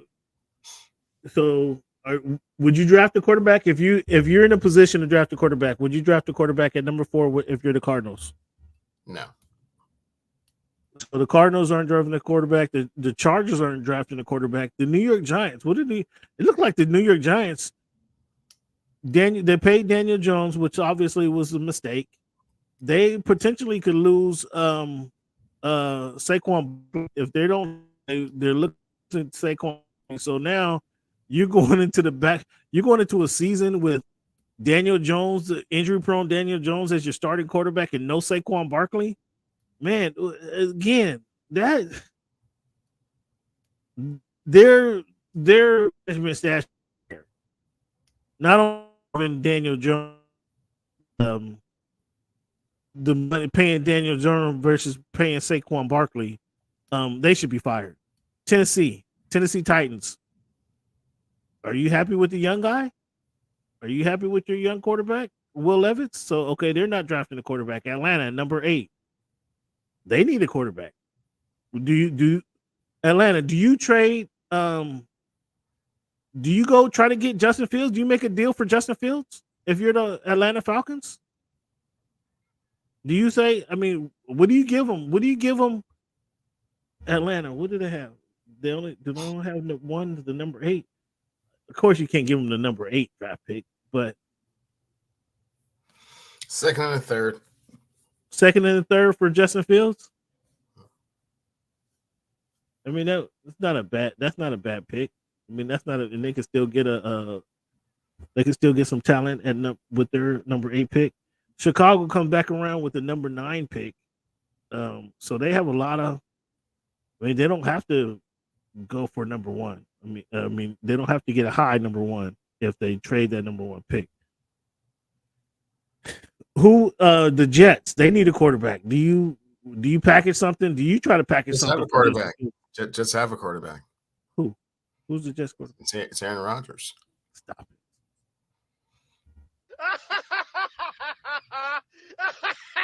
Minnesota. Should Minnesota do something? Should they try to package something to get Justin Fields? Or should they stay pat at number 11? What do you think? Tough one. Would you pay Kirk Cousins again? Kirk Cousins won't guarantee money. I would pay Kirk Cousins again. You would what are you gonna give Kirk Cousins? I was about to say Kate Cousins. What do you give I give him 35 guaranteed. 35 guaranteed. So you're Minnesota Vikings, you say Kirk, come on back. Kirk, come on back. Do it to Denver. Are you going with Stidham? Obviously, you're kicking Russell to the curb. Do you make a package deal for Justin Fields? No. Mm-mm. So you go roll it back with Stidham? Roll it back with Stidham. Wow. So you're not trying to win this year. The Raiders. Do you make a deal for Justin Fields, or you go try to pick up Russell? I mean, possibly. I think those are the two options that you have to decide on which one you want.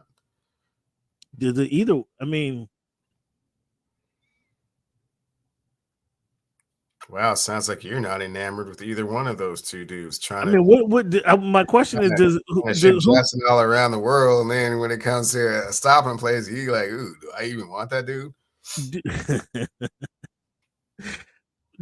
Does either one of them make a difference with the Raiders? One of them is a 2-time Super Bowl quarterback. One of them is how'd you put it, Cam? Has gotten better and matured every year. Wow. Incremental improvements, right? I mean, he's better than McConnell. McConnell, who were their quarterback, sure, but yeah, that's you cold blooded, Cam. You just been talking me to death about Justin Fields for 10 minutes, and when it comes time for you to take him, you're like, ooh. I'm saying for the Raiders. I'm speaking specifically for the Raiders. That's Justin Fields. I gotta give up something to get him. Like, yeah, I really think the Falcons. I don't know if I want to give up like you mean like a second round pick for? I don't know about all that. I think the Falcons should be the move. They should be trying to get it because they're at the number 8. If the draft goes on schedule, quote unquote, and the Bears keep the number 1 pick and just say they drafted a receiver. Washington drafts is the Heisman Trophy winner. New England draft Drake May out of North Carolina.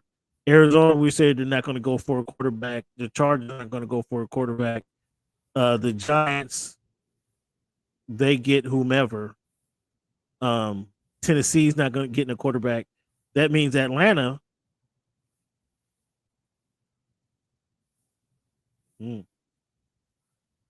I mean, the way I just broke it down there, do the Giants draft? Caleb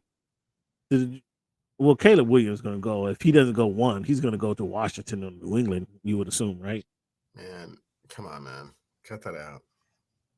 What do you mean Caleb Williams doesn't go number 1? I'm saying in this scenario, there's no scenario where Caleb Williams doesn't go number 1. So in your scenario, Justin Fields is on the blocks regardless. No, I didn't say that. Come on. You keep saying that because you want what's best for Justin Fields. Did I ever say that? I gave you the argument. You're really gonna have 2 quarter. You're gonna really have 2 number 1 draft picks at quarterback. 2 guys who were drafted number 1 in the last 3 years. Justin Fields was not a number 1 pick, but yes, he was drafted in the first round. Where was he? What was he at? Number 2, number 3? Like 14 or 10, somewhere between 10 and 14. I thought it was number 1. Excuse me. You're really gonna keep them both on a team together? We're not sure right now. Haven't made that decision. Oh, you're shitty. You really trying to be Dan Reeves out here with you're really trying to be Dan Reeves out here. He was 11th. Or number 11, not 11th round. Wow. I think the Falcons should go up there. What you want for the dude? You can't go into the season with Justin Fields and Caleb Williams in the same backfield. It's not an ideal situation. Yeah. So let me go. So go ahead. Nothing has been solidified to this point. So go ahead. I'll give you take the 2 and the 3. Take my 2 and the 3. The Falcons 2 and the 3, and let's go. I'll give you number 1 in 2027 if he gets me to the playoff. If he starts a Oh playoff man, game, hey man, don't be throwing a bunch of stuff in the deal, man. No. yeah, I'm just, What- conditional. I got to throw a conditional in ifs and there. wins? No, we don't do ifs and wins in the Yeah, NFL. man. if No. he starts in a playoff game, We don't do in the ifs first and year. wins in the NFL. You want him or no? I think the Falcons, man, they need a quarterback. I think that probably would be the best move. I mean, he's from Georgia. Yeah, all that good stuff, man. Yeah, we'll see what's best for the organization when the time comes. I think that's shitty, man. Come on, this guy. We just talked about working remote. All of a sudden, you go to click on your computer and you can't log in, and you can still log in, and you get the comes on the screen, computer in the power cord to this address. Please ship to this address. No. That's gotta go. No, didn't say that. That's gotta go. The key card still works, except for when you're splitting the reps. You're splitting reps. Oh my goodness! So you're gonna start the preseason splitting reps. You're going to preseason games. You get game 1 or you get game 2, or are you going to do it by quarters? Are you going to do it by quarters? Cam. Or are you going to do it by drives? Cam, we'll see how the whole thing plays out. You're going to get them by drives? Yeah, has yet to be determined. TBD right now. I mean, Dan Reeves was doing it every other play. Are you going to at least get a drive in there? Cam, we're not certain right now. TBD. That's shitty, bro. That's shitty. That is shitty. I tell you what. If I was Caleb Williams, I'd be just trade me, dog. Just trade me, please. Right. Please. Enforcing under contract, and we'll make that determination when we make that determination. So some guys who aren't on contracts. Let's talk free agent runs. And my question for you is, I'm gonna give you 1, 2, 3, 4, 5, 5. Yeah, I think it's 5 deep. These other guys are just. Here's the low running backs.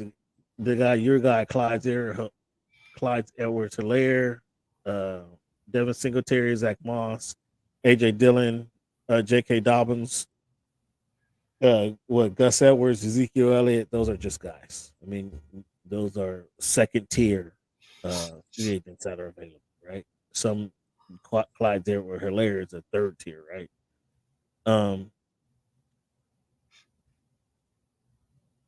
What running back do you want on your team? Josh Jacobs. I know what you think of Josh Jacobs. You can take him or leave him.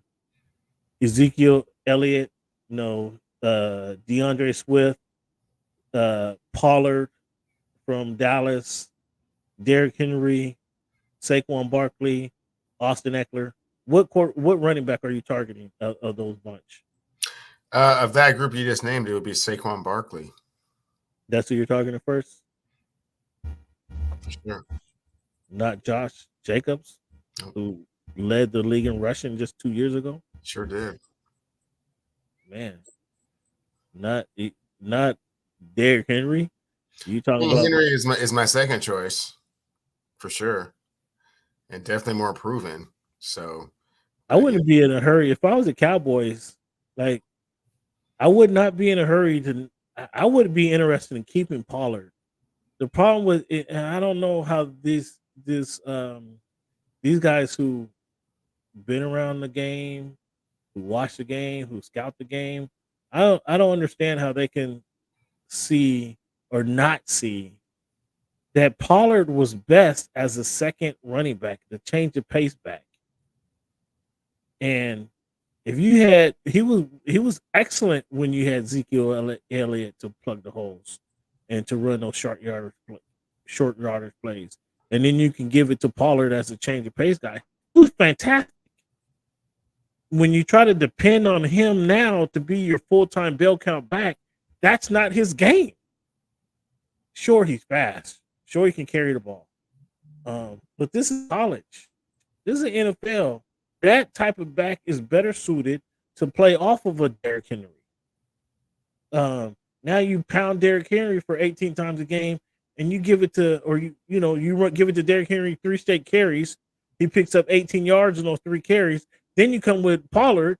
Pollard's going to pick up 18 yards on that one play. That's the type of production he would give you if you used him correctly. And it blows me away that the Cowboys didn't see that situation, didn't see that for the years that he ran for them. So I would try to keep him, sign a Derrick Henry, and again, you put him back in that second back. He would probably be your most explosive back on the team if you had Derrick Henry. However, he's not going to be explosive if you try to run him 20 times a game. You give him the ball 13 times a game, let Derrick Henry carry it to 20 times a game, and because he's going to wear down the back. Do you follow what I'm saying? I understand the logic wholeheartedly, but at some point you have to pay both of those guys, and they made the decision they didn't want to pay Zeke, and they thought that he was, kind of washed up, that they had kind of, had their way with him, and he didn't really have anything left to offer, and so they had to make that transition to Tony Pollard being the feature back, the focal point of the offense. But from a rushing perspective, it didn't work out, unfortunately, for him. And like you're saying, yeah, of course you would love to have the luxury of having Ezekiel and then a Troy Pollard to, change the pace back. That's great. But, not everyone has the luxury of doing that. And the Cowboys are not one of those teams. So they made a decision and went with Pollard. Well, that was a faulty decision. So if anything, I would try to sign Pollard. Yo, Pollard, your season wasn't what it was. And you probably left the season a little disappointed in yourself, disappointed in your production. So let's take some of the onus off your plate, and we're gonna give it to this big dude, this big old guy, this guy who's 6'3", 250 pounds. We're gonna have him be the sledgehammer, and then you can fill in after him. I just don't understand why that logic isn't used in that situation. But that probably would be the best fit for Derrick Henry. If I'm looking for a bell cow back, a back to give it to 20 times a game, Derrick Henry isn't that guy. That's Josh Jacobs, and I don't know how you argue with that at all. I don't know. I know you're not a Josh Jacobs fan. You think his thread is used up. His tires is bald. But Josh Jacobs is the best running back of all those guys I mentioned, from J.K. Dobbins to Eckler to Barkley to Swift. Josh Jacobs is by far the best running back of all that bunch. I'm not sure how. Well, I understand you're saying his time at Alabama just ran him thin, but that argument is faulty because just 2 years ago he led the league in rushing. So I'm not sure. Josh Jacobs is by far the very best running back of all that whole bunch. Austin Eckler, other guy. You get Henry, bring Austin in on the cheap, or the Austin is a complimentary back to a bell cow running back. So can the fans want to know? Yeah, the Clippers are up. How can you stick so tough with the Clippers and then turn your back so cold on the Chargers?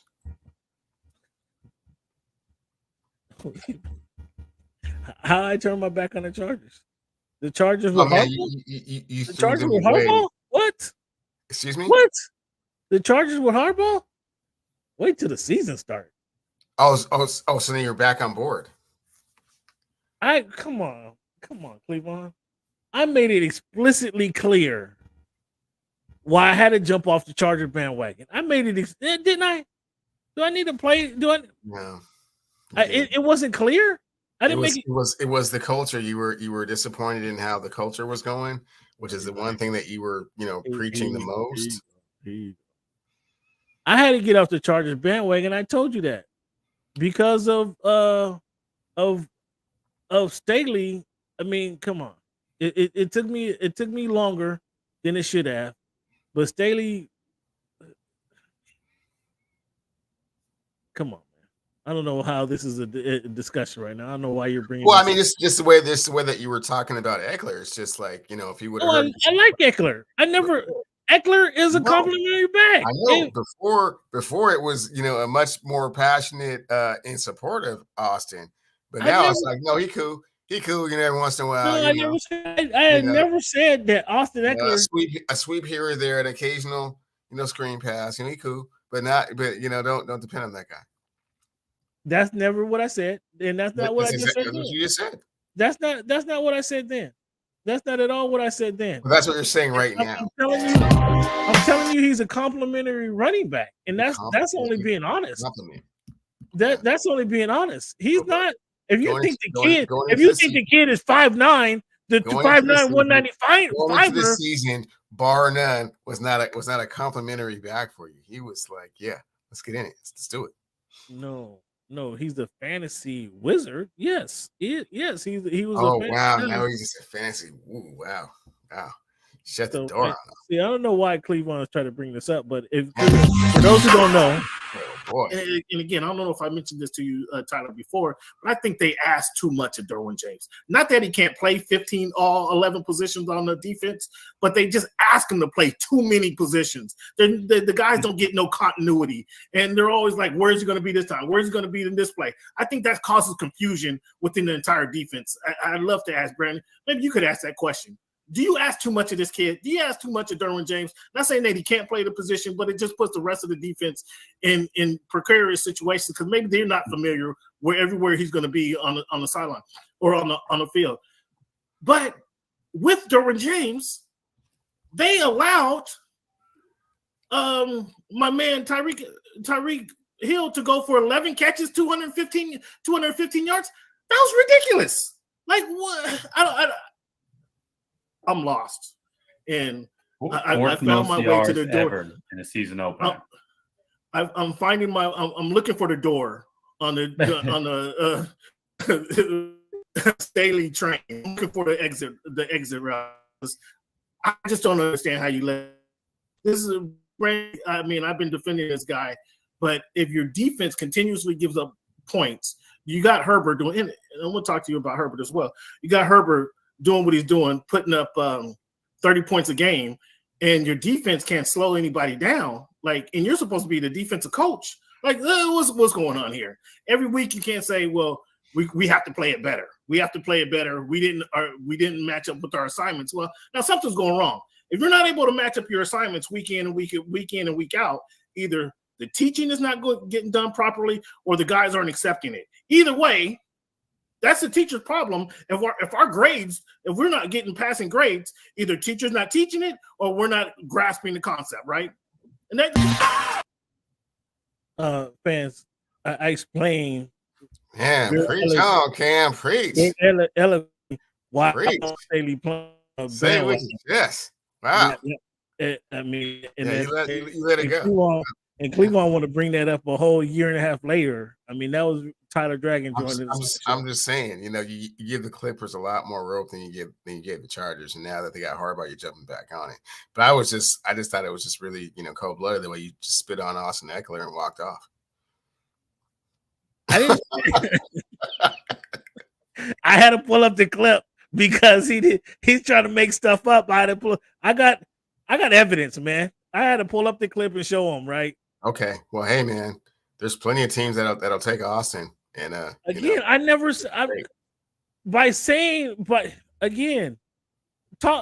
Pollard is a good running have back. Josh Jacobs and Austin Eckler right now. Is what it sounded like you were saying. No, it's not what I was saying. Come on. Josh Jacobs is a better running back than Austin Eckler. Josh Jacobs is a better running back than Austin Eckler. Yes, it is. That's not. That's without you question. Would rather have Josh Jacobs and Austin Eckler, right? Yes, he's a better running back. Absolutely, he led the league in rushing 2 seasons ago. What are you? That was 2 seasons ago. It wasn't last year. It was the year before that. And we all know how football players age. How do they age, Cam? In dog years. Don't tell me he's a 1,700-yard back next year, because he's not. And no one feels that way about him. You know where he's going? The Raiders, if they actually got rid of the kid, who said they were getting rid of him? You already got him out the door. You had him on your list of people that was about to bounce. no, because the Raiders try to lowball him. That's what happened. The Raiders tried to lowball him. He's a running back. That happens. They'll just get another one. Three out of his 5 seasons, Cleveland, he was over 1,000 yards rushing. Even though we know 1,000 yards is a 17-game season. Yeah, that's not impressive. Oh, I don't know what to say. I don't know what to say. I don't know what to say to you. I don't know what to say. Not a lot to say. I'm just disappointed in the way you you treated Bar None. Is all. Bar None. Man, he is Eckler is a good solid back, and for you to say anything different is no. I didn't say anything different. You said expendable and expendable is what you said. I didn't say that either. I didn't say the Chargers need him. You said the Chargers need him. You said that the Chargers need an every down back because Austin Eckler's a complimentary back. In the same way that you said Tony Pollard's a complimentary back, but do not put all my eggs in that basket, is what you said.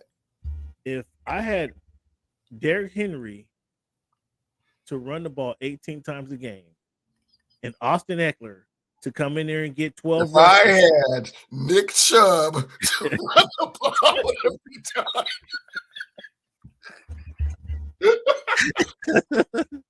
And he had Austin Eckler to come in every once in a while to dazzle him. Come on, man. Stop with all that, man. This is you're missing. Not big, strong, powerful, durable backs, but you're missing it. You're missing it.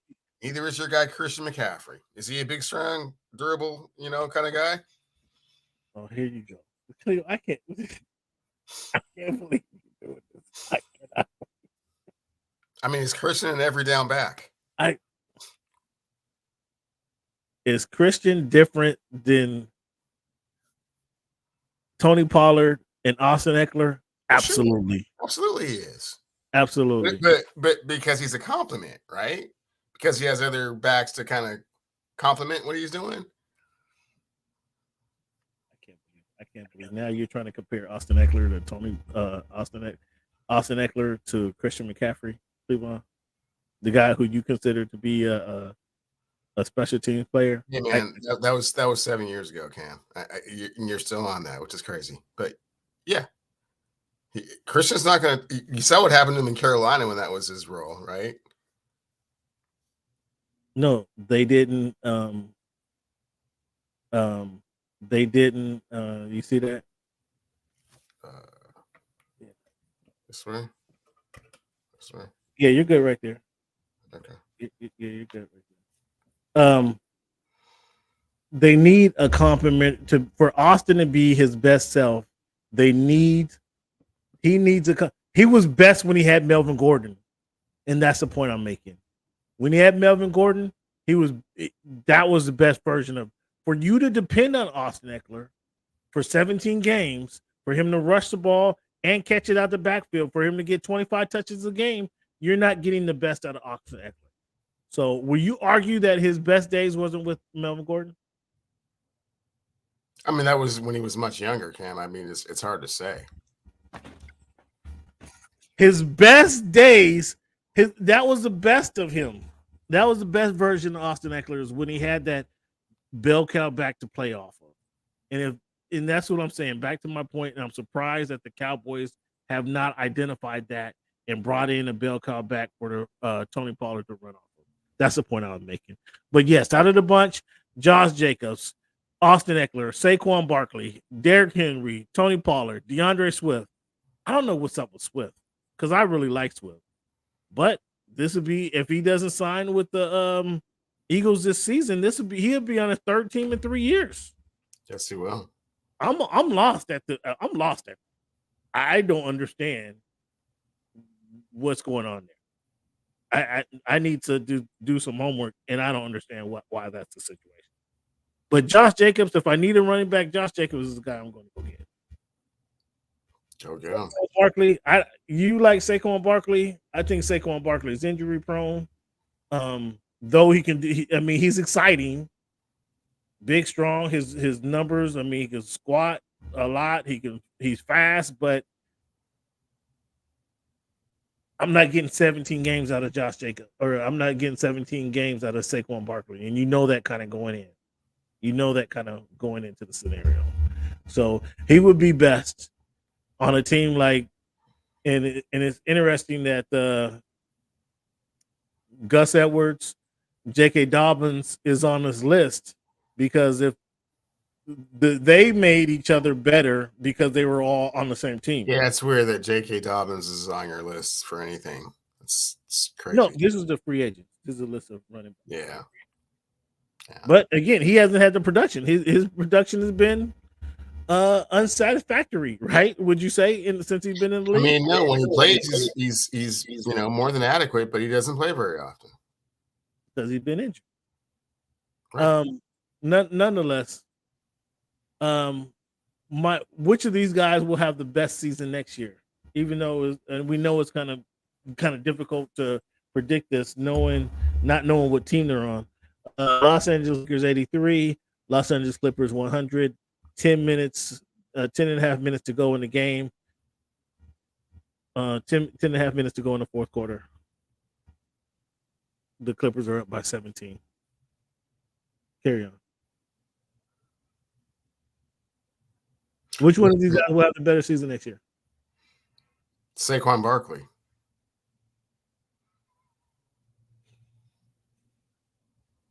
Who would you think would be the best fit for Saquon Barkley? The Dallas Cowboys. No, the Dallas Cowboys got him, and he could play 17 games. They would need Derrick Henry and Tony Pollard. If he could play 17 games, man, he'd be a productive back. But when's the last time he played 17 games? The Bucks plan to release Shaq Barrett. I mean, Shaq Barrett, is that somebody that you go get? Potentially, depends on what the price tag is on him. But he was certainly a productive, linebacker for them. I don't know. That's a salary cap tragedy right there. Yeah. The Dolphins are set to release Xavier Howard. I told you that a couple weeks ago, didn't I? That he's going to be on the blocks. When I tried to propose a trade for Waddle for McDuffie, you laughed at me. Now we see the KC is they told Snead, if you can find somebody to trade for you, go ahead. I told you KC don't pay their cornerbacks, whatever that is. I mean, obviously they were riding with veteran cornerbacks for a while there. They had your guy from Washington who played he's been all over the league now. Baltimore with the Raiders. Yeah, well, yeah. There's McDuffie's also from Washington, in case you weren't aware. But you're talking about Marcus Peters, I believe. Yeah, that's what I'm saying. He's been all over the league. But so they were riding with veterans for a long time, and then they just switched. Now we're gonna ride with rookies, and they've been with rookies corners, but they don't pay their corners. And here we are. We see if you didn't believe me, here he is, their best corner on the team. They just told him, if you can find a trade, go make a trade, or we're gonna tag you. Either one. So what do you think? What do you think about that? I mean, it's hard to argue with that logic. I mean, they're three Super Bowls in the last 4 years. It's kind of hard to argue with what they're doing. But what do you think about that situation? I would take the tag. I mean, you certainly don't want to leave the dynasty prematurely and go somewhere just because. If you're already getting paid like one of the top 5 players at your position, I would do that. And work it out next year.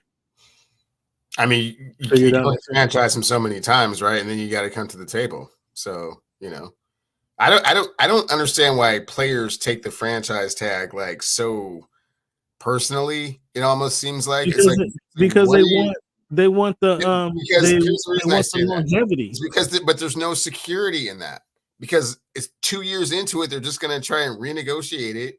They're going to change the way you get paid. They're going to want you to take less money. So it's never a situation where like, oh, okay, well, I mean, I watched Walter Jones use it like no one's ever used it before. And so after he did it, I was like, I don't understand what people are complaining about.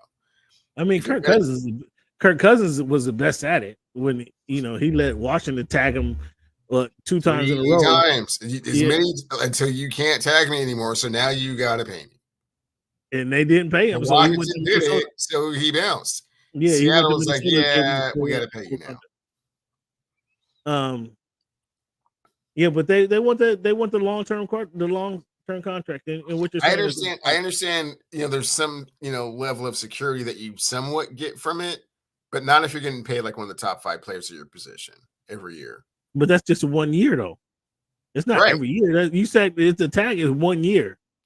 Right, but if they try and tag you again, it's still the top 5 at your position, and the price for that has gone up because the contracts have gone up. Yeah, so you're saying in argument of the argument for the tag is every year you're going to be paid although it's a 1 year deal, every year you're going to be paid in top 5 in that position. Right. Versus and even if it was a multi-year deal, you see the way NFL teams your contract would be they don't mean anything.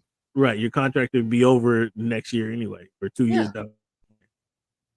Yeah, I see the logic there. Cleveland, should the NFL remodify the kickoffs? I'll leave them. Huh? Leave them, man. What do you mean? No, I'm saying remodify it. Okay, so they changed it to where now the kickoff, if it goes in the end zone, it's a dead ball. Well, no, they can run it back, or now they change it to where the kicking team cannot get the running start down the field because they're trying to reduce the injuries. If that's the case, do you like the AFL model where they had the players line up at the 30 and then the offense lined up at the 25? So then they don't get the running start now. They kick it off and the running or the kick returner has to work it out from there, where the players are already down the field, if you will. Do you model? What do you think? What should the NFL do about the kickoffs? Starting from the 25. Just giving the ball at the 25. You score a touchdown, you kick the field goal. You get the other team gets the ball at the 25. What about the kick return? So just the kick return, just get rid of them. When's the last time you saw a kick return for a touchdown? Because they try to legislate this out of the game with the clause that the injuries, they're trying to reduce injuries. They're trying to legislate this out of the game. And so if it's not really a thing, but you just inducted, which I think was felonious. I don't think Devin Hester should have been inducted to the Hall of Fame. But they just inducted Devin Hester into the Hall of Fame. Mm-hmm. So obviously there was some validity. That one guy. He's not the only kick returner into the Hall of Fame, is he? He's not the only guy there. We can go down the list of what you call it. Tim Brown was a kick returner, punt returner. It's a punt. It's not a kick. Semantics. They don't. No, it's not. You're punting. You're punting because you didn't get a first down. You're kicking the ball. You're punting the ball. It's a whole different formation. It's a whole different set of rules. If you're just kicking the ball off, just start from the 25, man. Nobody wants to do all that. So the onside kick. So the onside kick is, what do you do in the onside kick scenario? Do you like, at least in the onside kick scenario, I think it was thought up at one time, give somebody giving the ball like at the 45, and if you don't get a first, you only get 2 chances to get a first down. Yeah, man. I'm not. Yeah, you're getting weird with the rules, man. I don't know. But you're eliminating the onside kick. Kind of. Yeah. What do you mean, kind of? You are. It works like 5% of the time. Sorry? I'm okay with eliminating that too. The onside kick was exciting. It extended the football game. At least if the team is down, I've only seen it happen 11 one points. time, and that was 10 years ago. If the AFC team is down 11 points, they can score a touchdown, kick go for 2, and they still have a chance. Now they're down 3. They still have a chance to go for the onside kick, get the ball, and kick a field goal. They have a chance. So if you're saying leave the kickoff in the game for the outside chance that you might recover an onside kick, then I'm okay with taking that out. So you just eliminate a chance for the team to be able to score or get the ball back on a kickoff. I don't like that. I don't like that. I don't like that. I don't like the kickoff. I don't like them taking the legislating kickoff out the game. Make these players sign waivers. If injuries, if you're so concerned with injuries, make the players sign waivers. Just make them sign waivers. And saying that we're not liable for any injury you suffer on the field 10 years down the line. Now, within 10 years, we got you. If you break the leg, dislocated kneecap, ACL, we covering all of that. 10 years down the line, the head trauma, no, we're not dealing with none of that. Make them sign waivers. Mm-hmm. What, you don't think those players are going to sign waivers? Of course they will. If they want to play football. Yeah, so let's stop with these BS rules. Stop making like we actually care about what these guys their livelihood. I know, man. Bring the head slap back. Bring the helmet back. Bring all that back. Would you not be happy to see regular football game? I mean, all you gotta do is sign a waiver, man. Just sign a waiver, and whatever happens 10 years from now, hey, man, that's you disagree with that? You disagree with that? Yeah, you scoffing at that idea? It's barbaric, bro. That's what football was, Cleveland.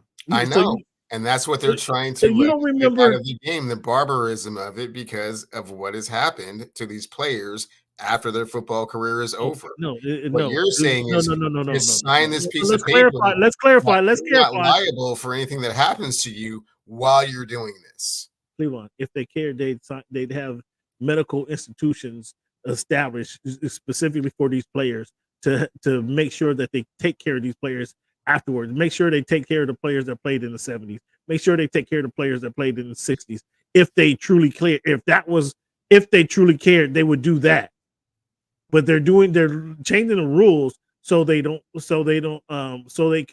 put it on a facade that they actually care about the players' well-being down the line. But it's really so to protect them from lawsuits. If they really cared, they set up these facilities and take care of some of these legends.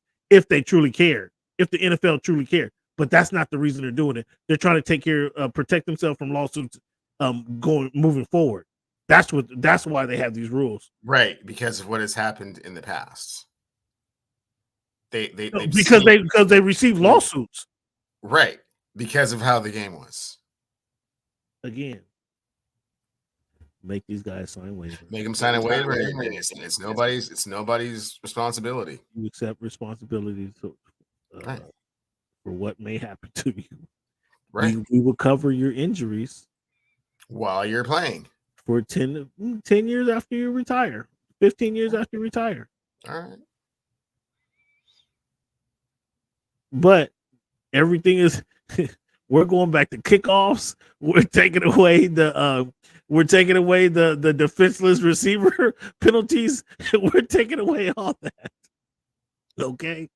And well, let's see who really wants to play this game. Let's get down. We kick off in September 1st. Who's down? I guarantee you, each roster will be filled. Okay, they will have no problem fielding rosters. None, zero whatsoever. I guarantee that. All right. So you don't think they should modify the rules? I think, come on, man, you're eliminating the whole aspect of the game. Billy White Shoes Johnson. What do you know Billy White Shoes Johnson from, Cleveland? Returns. Yeah. Right? What do you know Dante Hall, who used to play for the Chiefs? What do you know him at? What do you remember him for, Cleveland? Mostly punt returns. He had some kick returns too, man. Stop it. He had a few. I said mostly punt returns. Metcalf. What do you remember him for, Cleveland? Mostly punt returns. See how you're trying to separate the two, Cleveland? Yeah, because they're different. The punt returner, and the kickoff returner was often the same guy, Cleveland. So you cut it out. Okay, well, hey Cam, I'm not trying to. I differ in your opinion, man. I'm not trying to play smash mouth, crash dummies every time down the field for no reason. What do you mean? There's very rarely is there a benefit from a kickoff these days.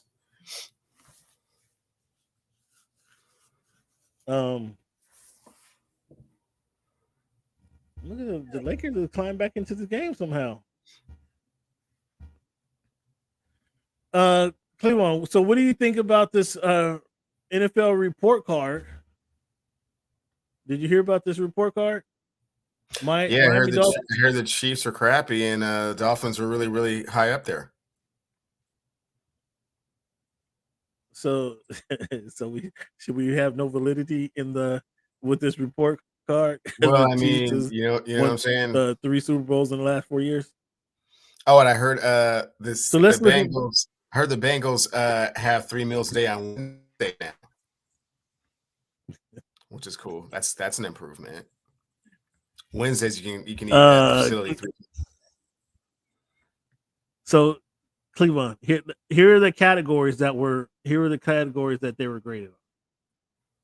Treatment of families, food, cafeteria, nutrition, locker room, training room, training staff, strength coaches, team travel, head coach, and ownership.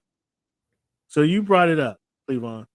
The team that has won 3 of the last E+ in treatment of families, a C- in food and cafeteria, a F in nutritionist and dietitian, a F in locker room, a D in training room, a F in training staff, a C+ in weight room, a C+ in strength coaches, a D in team travel, A+ head coaching, and F- in ownership. What did that say to you, Cleveland? That of the 32 teams, the Kansas City Chiefs do not invest a lot into the facilities or their players particularly.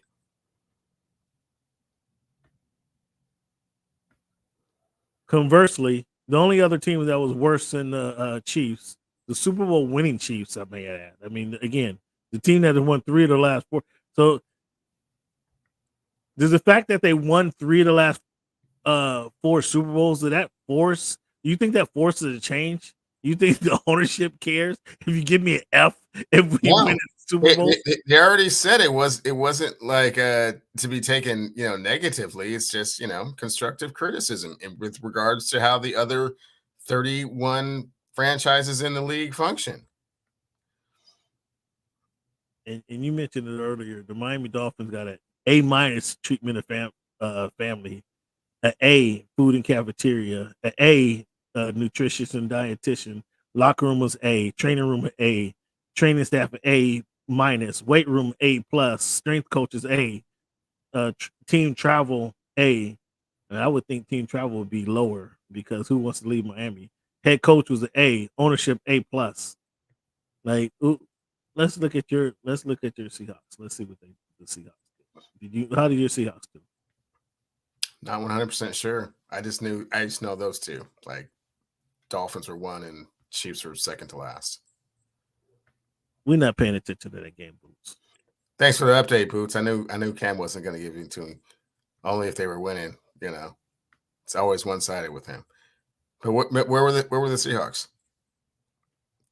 The Seahawks are ranked number 14. Treatment of families is a C. Food and cafeteria is a B.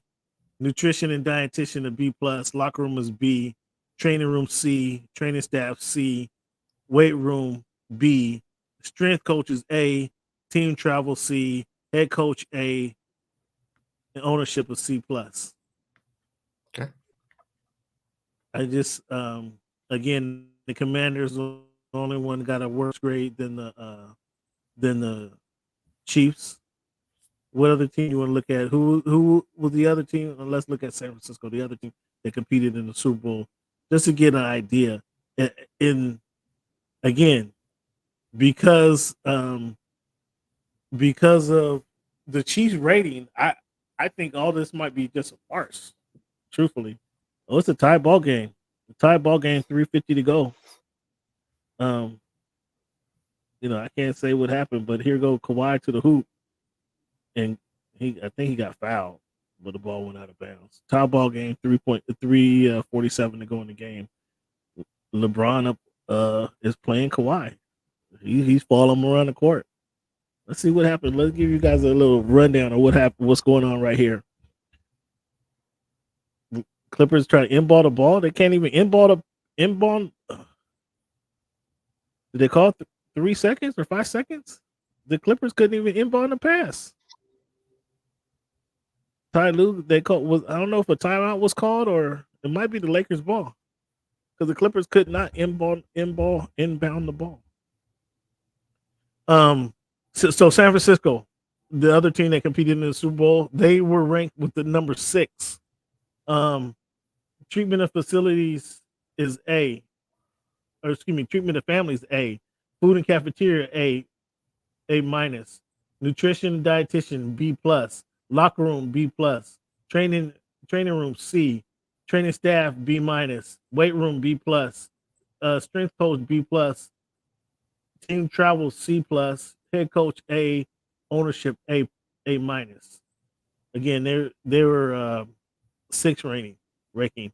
These rankings, I don't want to say they're farcical, but I don't think it matters much when the team that won 3 of the last 4 Super Bowls got one of the worst rankings of all. I'm not sure it matters. No, the ranking is just fine. It just doesn't equate to winning or losing Super Bowls is all. Yeah, and yes, you're right, and I don't think it's going to change. I mean, I'm sure the Clippers will have like the number 1 facility in the National Basketball Association, but that doesn't mean they're going to win a championship by any means. And the Denver Nuggets could come in, 30th, and they'll still win a championship. Man, every other week this guy tells me it's a completely different game. But here How is that different? You just defending the Kansas City Chiefs are having the 31st, the second to worst rating in the league, saying that the rating doesn't mean anything because they won a Super Bowl, right? And all I'm saying is, in the same way that the Clippers will have the best facility and the best ranking in the NBA, but won't win a championship. It's not a direct correlation between those two things, is all I was saying. Lakers take a 3-point lead at the 3-minute mark. LeBron Hachimura hits a 3 to give them for them to hit the 3, give them a lead. Here goes Kawhi at the top of the key with LeBron on him. He kicks it to Norman Powell. Norman Powell looking for a shot. Kind of dribbled it off his foot. He's Norman Powell on Austin Reeves, who, oh my goodness, Austin Reeves played good deep. Norman Powell has to follow up I guess the shot clock ran out, and I don't have the sound, so it looks like the shot clock ran down. Lakers is looking in these last minutes. Lakers is looking like they're trying to prove a point right here.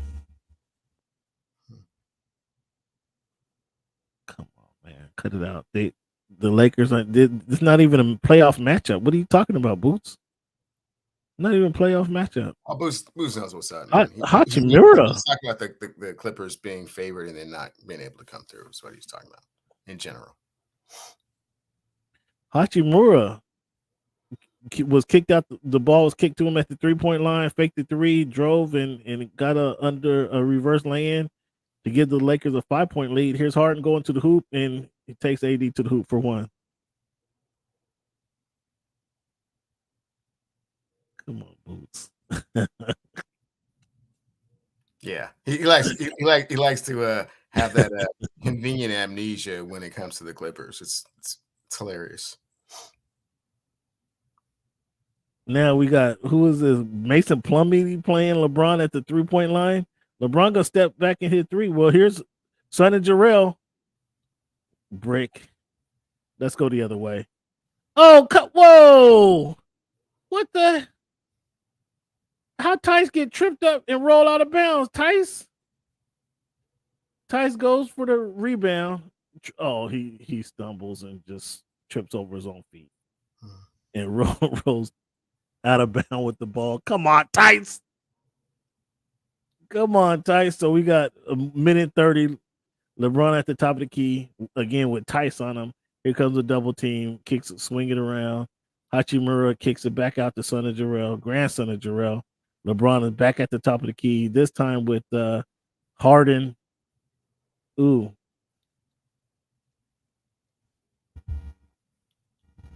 Guess that says it all, fans. Islands can be deafening at times, isn't it? Let's talk about moving right along.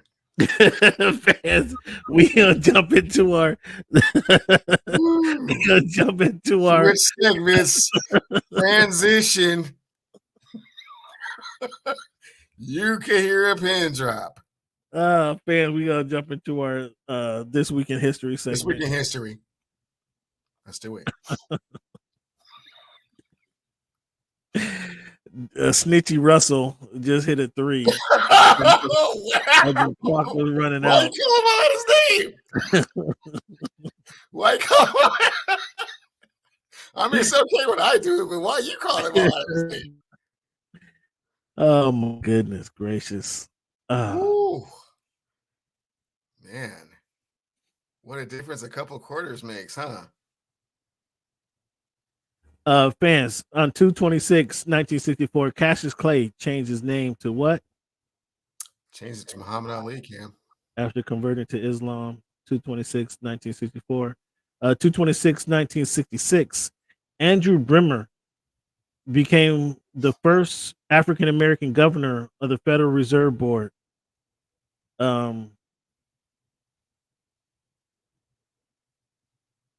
In 2/28/84, Michael wins 8 Grammy Awards for a commercially successful album. What's the name of the album, Cleavon? That was the Thriller, Cam. Do you remember where you were? All right, down 4, Clippers down 4. The Lakers got the ball. They must have cut the lead, apparently, because we're back to play-by-play commentary. Down 4, 50 seconds to go. LeBron at the top of the key with Daniel Tice on him. Pulls up a 3, and it's, again, another brick. All right, James, we need some buckets. We need a bucket here, James. James was snitchy. Oh, he gets to the hoop, kicks it out to Kawhi with AD on him. Kawhi drives and gets a layup. So we get 2-point game, 36 seconds to go. 2-point game. The Lakers are up with LeBron coming up the court. Again, who's on him? We got Kawhi at the top of the 3 waiting on him. AD set the pick, and Kawhi goes over the pick, and now it's Kawhi and LeBron. LeBron driving to the hoop. LeBron throws it up, and it's off. And we got James Harden going the other way, or now he passes to Kawhi. Kawhi passes it back to James at the top of the key, back to Ty, calls a timeout. 9.3 seconds to go. 2-point game. 114-112 Lakers. 9.3 seconds to go. Okay. Yeah, the ball got to go. Kawhi got to take the shot. Paul George is not in the game. Kawhi, AD didn't want to get a foul there. I mean, I think it should go to Westbrook to take the shot. Westbrook ain't even in the game, man. Come on, stop clowning. We'll put him in the game. Stop clowning. Dude, what do you think about JR? I can't hear the game, but we got JR Redick calling the game. What do you think about JR Redick as a game analyst? You know, JJ Redick is cool, man. I mean, he's opinionated, and that's fine. But you know, sometimes his insight is a little too personal for me. You don't like how he takes it personal, but he speaks from. He's been there though. Lots of players have been there. They don't make it as personal as he does, though. Okay. I mean, he gives you good insight from being a player. They've all been players. Most of the people that do that are former players or coaches. Current, like he's more current than JJ Redick has never been. Oh, you hate, so you don't like JJ. You hate on JJ. Okay. I like JJ he's an example of one of the players that I like because he came in, he was just a strictly jump shooter when he came into the league. But his game developed to where he could take you off the drill. He was always a defensive liability, but he at least developed into a player who can put the ball on the ground, on the floor, and get to the hoop. Here goes Kawhi goes to his face. Ooh, Kawhi bricked it. Went to his Lakers are gonna win this game. Sneaky Russell finishes off, but Kawhi went to the low block, shot a quick jumper and missed it, and that was a game. 116 or 112. Man. And then that's tough. Yeah, but they won't have to play them they won't have to worry about them in the they won't have to look on the bright side. Thanks, Booze. I appreciate that because I wasn't sure Cam was gonna even let me know until tomorrow or sometime. Lakers win. Yeah, he got the ball and went with LeBron on him, shot the fadeaway. It's cool now. It's over with now. Back to this week in history. Oh, listen to this guy. Where do you remember where you were when you saw the Thriller video? The Thriller video? No, I do remember where I was at when I was watching Motown 25. That was obviously I shouldn't say obviously. It was a very monumental performance. It was a monumental performance. But come to think about it, I was in the same exact spot when I saw the Motown 25 and the Thriller video. But you don't remember when you saw Thriller, huh? Was you a fan of the Thriller video? Yeah, it was cool. Broke out with Ola Ray to start it, and then got into the Thriller dance. It was off the hook. Yeah, those were the days. But yeah, has there been a better Grammy performance in a Motown 25? I can't think of a more memorable moment, just off the top of my head. No. Yeah. Okay. Figure skater Debbie 227 1988. Figure skater Debbie Thomas wins bronze medal, become the first black woman to win a medal in the Winter Olympics. March 1, 1780, Pennsylvania becomes the first state to abolish slavery. First, March 2nd, 55, 15-year-old black teenager Claudette Colvin was arrested for refusing to give up her seat to a white woman on a public bus in Montgomery, Alabama.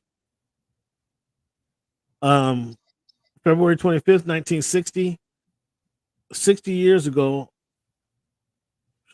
It's crazy to say that 60 years ago, Cleveland. Muhammad Ali won his first title after defeating Sonny Liston in 6th round by TKO. Cleveland, March 2nd, 1962. Know what happened that day? No. Will Chamberlain scored 100 points in a single basketball game. Professional record that remains unbroken today. 30 field goals, 20 shots. March 2nd, 1980.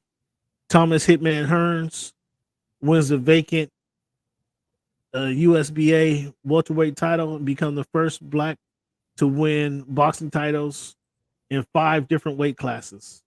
Wait, repeat that.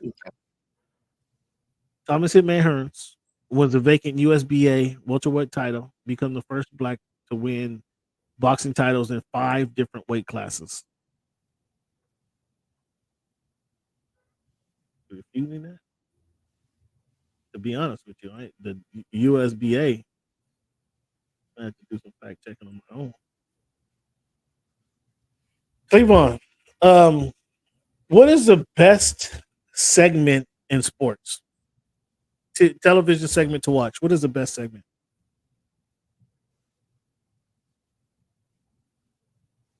I started off by saying by thinking of one of the best shows. And 30 for 30 came up. Oh, well, yeah, 30 for 30 for sure. I like A Football Life on NFL Network. We like The Football Life. Basketball has a similar version on the NBA Network, but I like A Football Life. It's a little bit more in depth, so I like those. Okay. So then that's what I started with. But then I narrowed down a segment because I wanted to talk about Jamal Crawford's Crossed Up segment. Did you see it? Yeah, you seem to be real enamored with that. I mean, that's cool. I mean, it's regular season kind of stuff, but it's not a whole lot of substance to it. It's just kind of like, anyone that's hoops knows that there are certain times when, like, okay, someone might be kind of off balance, or you might have a physical mismatch. So it's great and all that, but at the end of the day, it's like 2 points.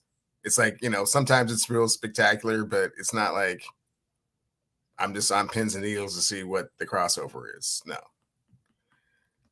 Have you seen Magdal Russo's segment on First Take? I don't like First Take, but Mad Dog Russo every week has "What Are You Mad At" segment where he talks about a few things that he's mad at, whether it was the uniforms or just did random stuff, whatever he's mad at for that week, he has it in.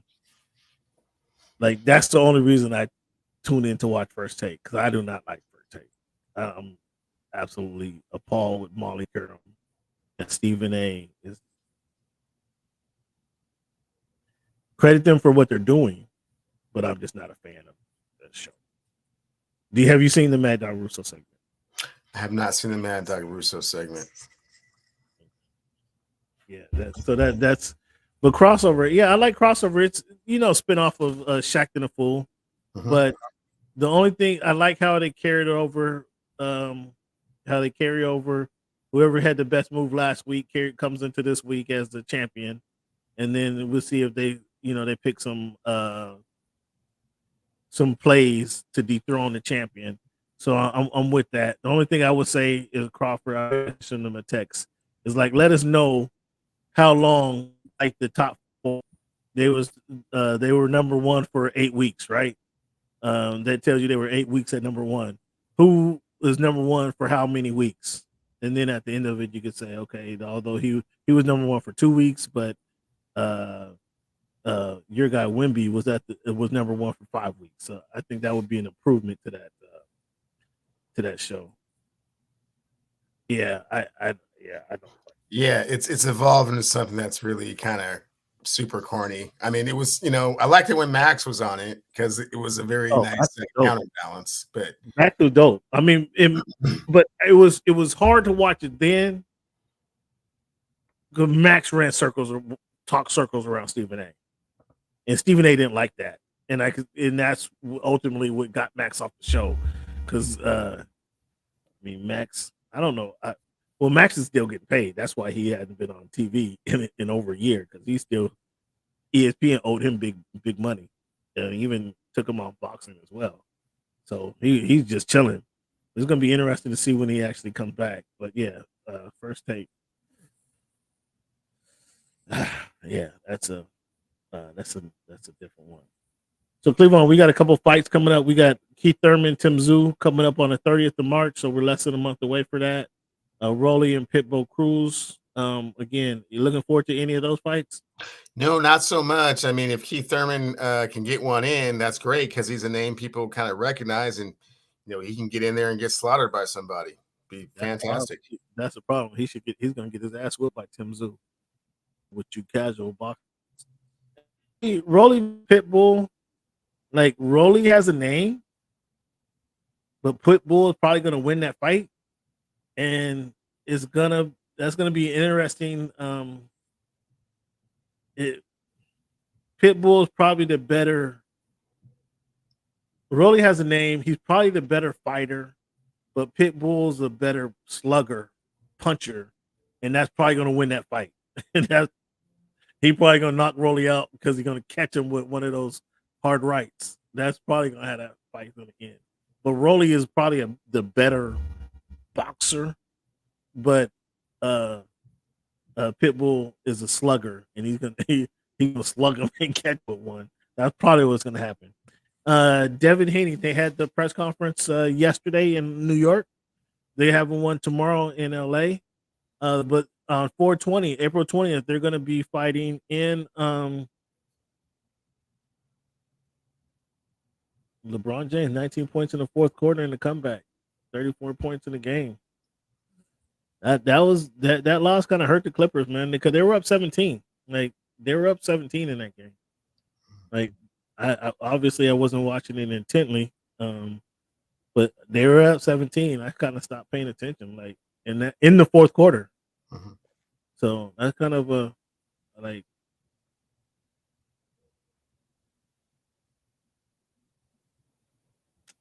But yeah, Devin Haney versus Ryan Garcia again, April 20th in Brooklyn. They have the second press conference tomorrow in LA. What's your thoughts on? Are you interested to see Devin Haney versus Ryan Garcia?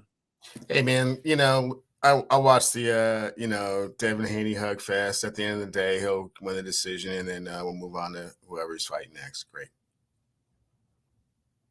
This ain't gonna be a hug fest. Ryan Garcia. So do you applaud Ryan Garcia because he talked his way into the fight with Tank? There's no reason he should have been in the ring with Tank Davis. Absolutely zero. He didn't deserve to fight. His skills didn't match up in any way to Tank, but he talked his way into it. I want to beat this guy. I can beat him. I know I can beat him. Blah blah blah. And he got in there, and Tank did kind of have the rules that kind of handicapped him in a sense by saying they had to weigh in, but then Ryan had to weigh in the morning of the fight, and he couldn't be 10 pounds over the 10 pounds over the limit. So if they fought at 140, I don't remember. They fought at 135 or 140. I want to say it was 140. But Tank or Ryan, after the weigh-in, the fighters usually they do everything they can to cut weight and make the weigh-in, but then after the weigh-in, they go have a big meal, kind of fill back up, and so they're typically 10 to 15 pounds over what they weighed in at that day before because they were just trying to cut their weight. But they had the clause in there that he couldn't be no more than 10 pounds over the weight limit. So that forced him he could eat, but not really eat a lot, right? So he said he was dehydrated, all this and that. When he went into the fight, and so when he took the liver punch, he didn't have anything to contend with the liver punch. But with there's not that contention in this. There's not that clause in this fight, and it's just going to be straight up. They weigh at 140, and then the next day they go ahead and do their thing. It's not going to be a hug fest. Devin Haney wasn't initially a Devin Haney fan. He's not a big puncher, and I don't think. This is one question as I report on Boxing Act, I try to get answers is how do you improve your punching power? Can you improve your punching power? Is that a thing? And how do you improve your punching power? Or are you just who you are? So, and you get conflicting, or I've gotten conflicting messages on that. Some trainers say you are who you are. Some trainers say, yes, we absolutely can improve your punching power. Haney isn't really going to knock anybody out, but he's going to box you, and his punches, if the accumulation of punches that he put on you, will kind of wear you down and beat you down. So he's definitely going to outpoint you. He's definitely going to outpoint Ryan. I don't think Haney is now that he's older, bigger, stronger, he's able to take a punch better. I don't know that Ryan has the power to knock Haney out. So that means they're going to be going at it. Ryan is not faster than Devin Haney. He doesn't have a stronger punch than Devin Haney.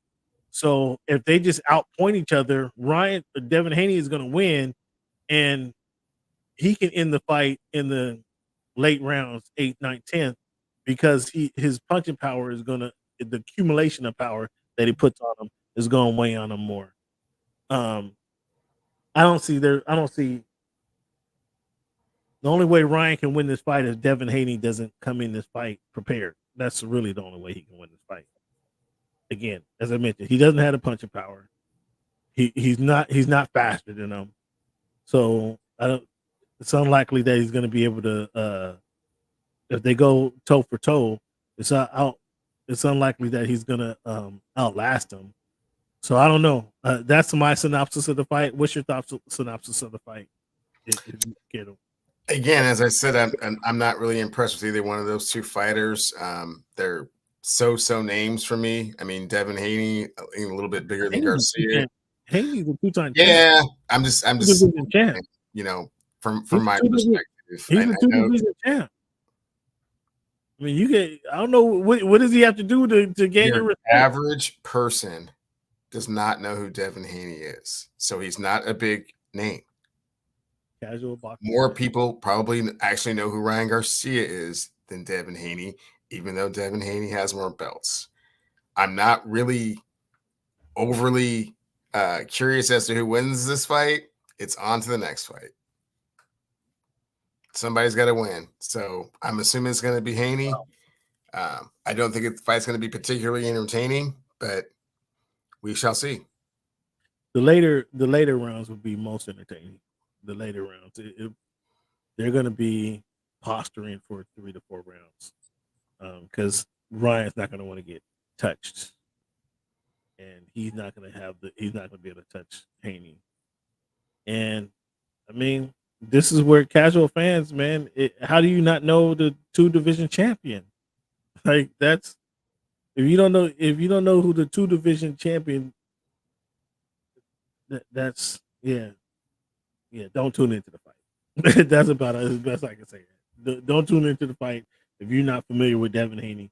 And again, Ryan Garcia totally talked his way into fighting Tank Davis. Should never been in the ring with them. End up losing as expected. And then he talked his way into this fight here. Like, he talks a good game. Ryan talks a good game, but he gonna get knocked. I don't know if he's gonna get knocked out. He's not winning this fight. It's gonna be completely one-sided. Cleveland, talk to us about what you see. I mean, you want to show her already? The Dodgers knocking home runs out the park. You want to talk about that, or you want to talk about what the Mariners are doing up in Seattle? Shohei's fine. Yeah, I heard he hit a home run in spring training. Good for him. Means he's well on his way to becoming the king of LA. Cleveland. What is the league going to do? What is Major League Baseball going to do when Shohei Ohtani and Mookie Betts is contending for National League MVP? I mean, are they going to try to ban the Dodgers from doing something? I mean, what is I mean, I asked you this last week in regards to parity in the NBA. Is it better to have the D type of team or the team like stars, like the National League favorite? Dodgers have to be the National League favorite, right? Is it better to have this squad with all this talent, or to have a team like the San Diego Padres with a couple guys who just, if they come together, I mean, I know they're broke up now, but a couple guys that come together, they can do some special things. What would you rather see in baseball? Well, there's a couple of things going on in your conversation there, Cam. Number one, baseball doesn't have a salary cap, so that's one of the major differences. So typically the bigger market teams are the better teams. Now, whether they win the World Series or not, that remains to be seen. But on paper, it certainly looks that way, and they typically draw the most attendance, which means that they can afford those bigger contracts. The Padres were somewhat of an anomaly because they put all those superstars together. the Xander Bogarts and the Machados and the Tatis Juniors and the Sotos, and also the pitcher. His name escapes me right now. Hader? No. Starting pitcher. He was with the Cubs.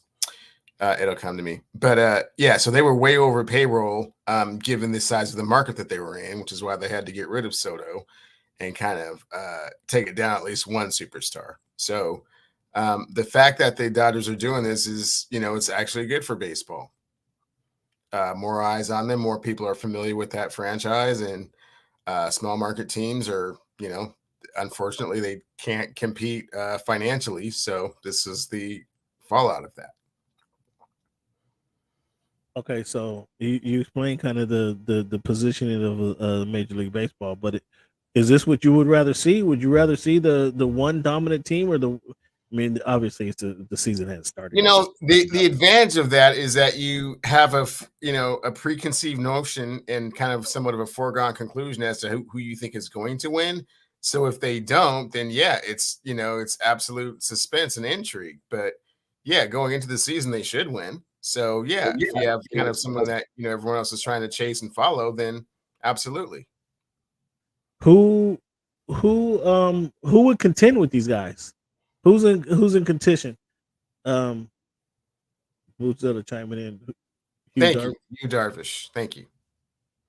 Who can possibly contend with the Dodgers though? There's lots of teams that can contend with the Dodgers. The Dodgers didn't get to the World Series last year. The Dodgers are not the World Series champions. So the Arizona Diamondbacks were the team that actually got to the World Series in the National League. We don't really know what the Cubs are going to do necessarily. We don't, the Atlanta Braves were supposed to be there and they got better. So it wouldn't surprise me if the Braves were there. So, and then once you'll notice that once you kind of get to that point in the playoffs, Dodgers seem to get really, really tight. And they're not able to kind of do what they were able to do during the regular season. They go to the regular season, they win, 110, 115 games. And then, you get to, and then you get to absolutely Boots. And then you get to the playoffs and Clayton Kershaw cannot get out of That's why they keep throwing Clayton Kershaw out of there. They signed Clayton Kershaw. He cannot be one of your bats. Those bats are ice cold as well. So all the Mookie bats that you're talking about and all the other players that you're talking about, those bats were cold too. So, they put too much pressure on themselves to do things that they're, expected to do, and then they just don't. This year is different. This year, yes, I agree. He's been washed though. He's been washed for like 4 years. This year, this year, the Dodgers have Shohei Ohtani. Shohei might be. I might have to go ahead and write this down. Shohei might be the greatest player ever play baseball to ever put on a mitt and walk on the diamond. Any argument there? They didn't have Shohei. Plenty of argument, but they didn't have Shohei. They didn't have Shohei last year. Who? Just.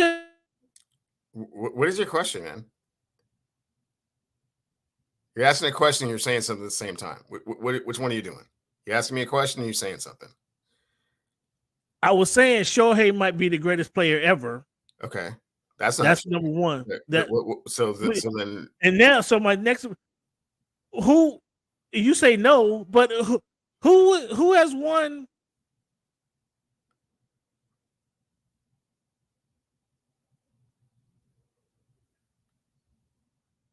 Shut you up. If he does that, will he shut you up?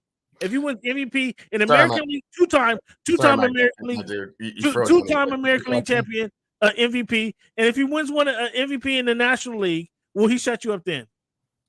As the greatest player? No, not even close. That's funny, Boots. That's funny. What do you mean? What do you mean? Not even close? There's only one person who won an MVP in both leagues. Why wouldn't he be considered one of the best ever to play? Okay, and who was that? You tell me, Mr. Baseball. It was Frank Robinson, though. Okay, right. It was a long, long time ago with the Reds and the Orioles. That's cool. So, okay, so a long time ago. So with today's game, in today's Barry game, Bonds has 7 of those. I don't think he's as good as Barry Bonds. And Barry Bonds has 10 Gold Gloves. I don't think Shohei has any of those. I don't know. I'm so sorry. When's the last time Shohei made the playoffs? Did Barry ever take the mound? Did Barry ever take the mound in one baseball game? In one game, did he strike anybody out? Did Barry ever strike anybody out? Shohei made the playoffs to this point. Did Barry? How many people did? How many people did? What's Barry's ERA? What's Barry's career ERA? Hey, your window for greatest of all time is like 7. It's like a 7-year like success rate. Like wow, if you're here for like 7 years, you're like the greatest of all time. You haven't answered the question. What is Barry's ERA though? Barry doesn't have an ERA. He didn't pitch. Oh, really? So he never was on the mound. He never struck out 10 players in the game, 11 players. He never did that. No, never did that. Oh, okay. Did he ever strike out anybody and get up and hit a home run in a baseball game? Nope. Oh. Is that your criteria for being the greatest player ever? I mean, if you're able to do everything on the field, do your research, okay, and then come back when you know a little bit more about this baseball thing. But I like your enthusiasm and the way you gravitated towards Shohei. That's a good player to gravitate towards. You show me some. I get it. Come to me with somebody who's actually hitting home runs, and then who actually has a reportable ERA. Pitches and hits. Then okay, we'll see what happens in the next couple of years. We'll see if someone else comes up and does that. Man, you see how contentious my guy gets, man. When I try to educate him about Shohei Ohtani, he ain't like Shohei for the last 3 years. I don't know what it is. I don't know what he has against Ohtani, because he just goes out there and does it. But he's never. But maybe once he goes out and win this National League MVP, you have to put a little bit more. That'll change everything. Sure. You put some respect on his name. That's what he has to do? Certainly has plenty of respect on his name, just not greatest of all time, like you're trying to give him credit for. So that's the problem.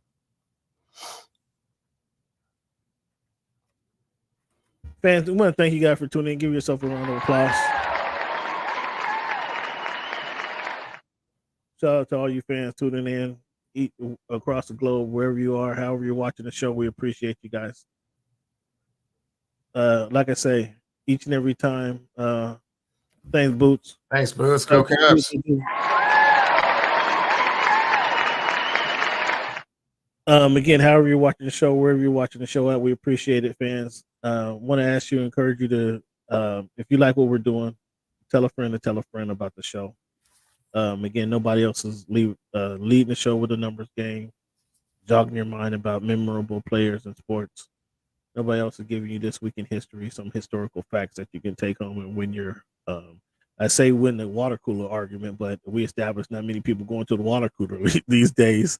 But then nobody ends the show with the quote, or not that I know of it. Motivational quote. Here's a motivational quote to help carry you through the rest of the week.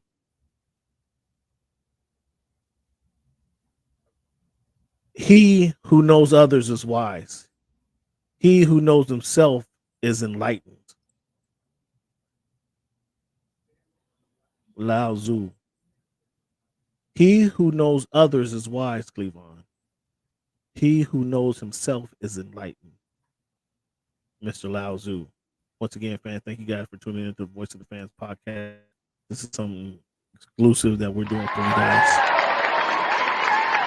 Please go out, have a good day. Enjoy the rest of the week, fans, and we will talk to you next week. Thank you. Thank you for making our voice your choice.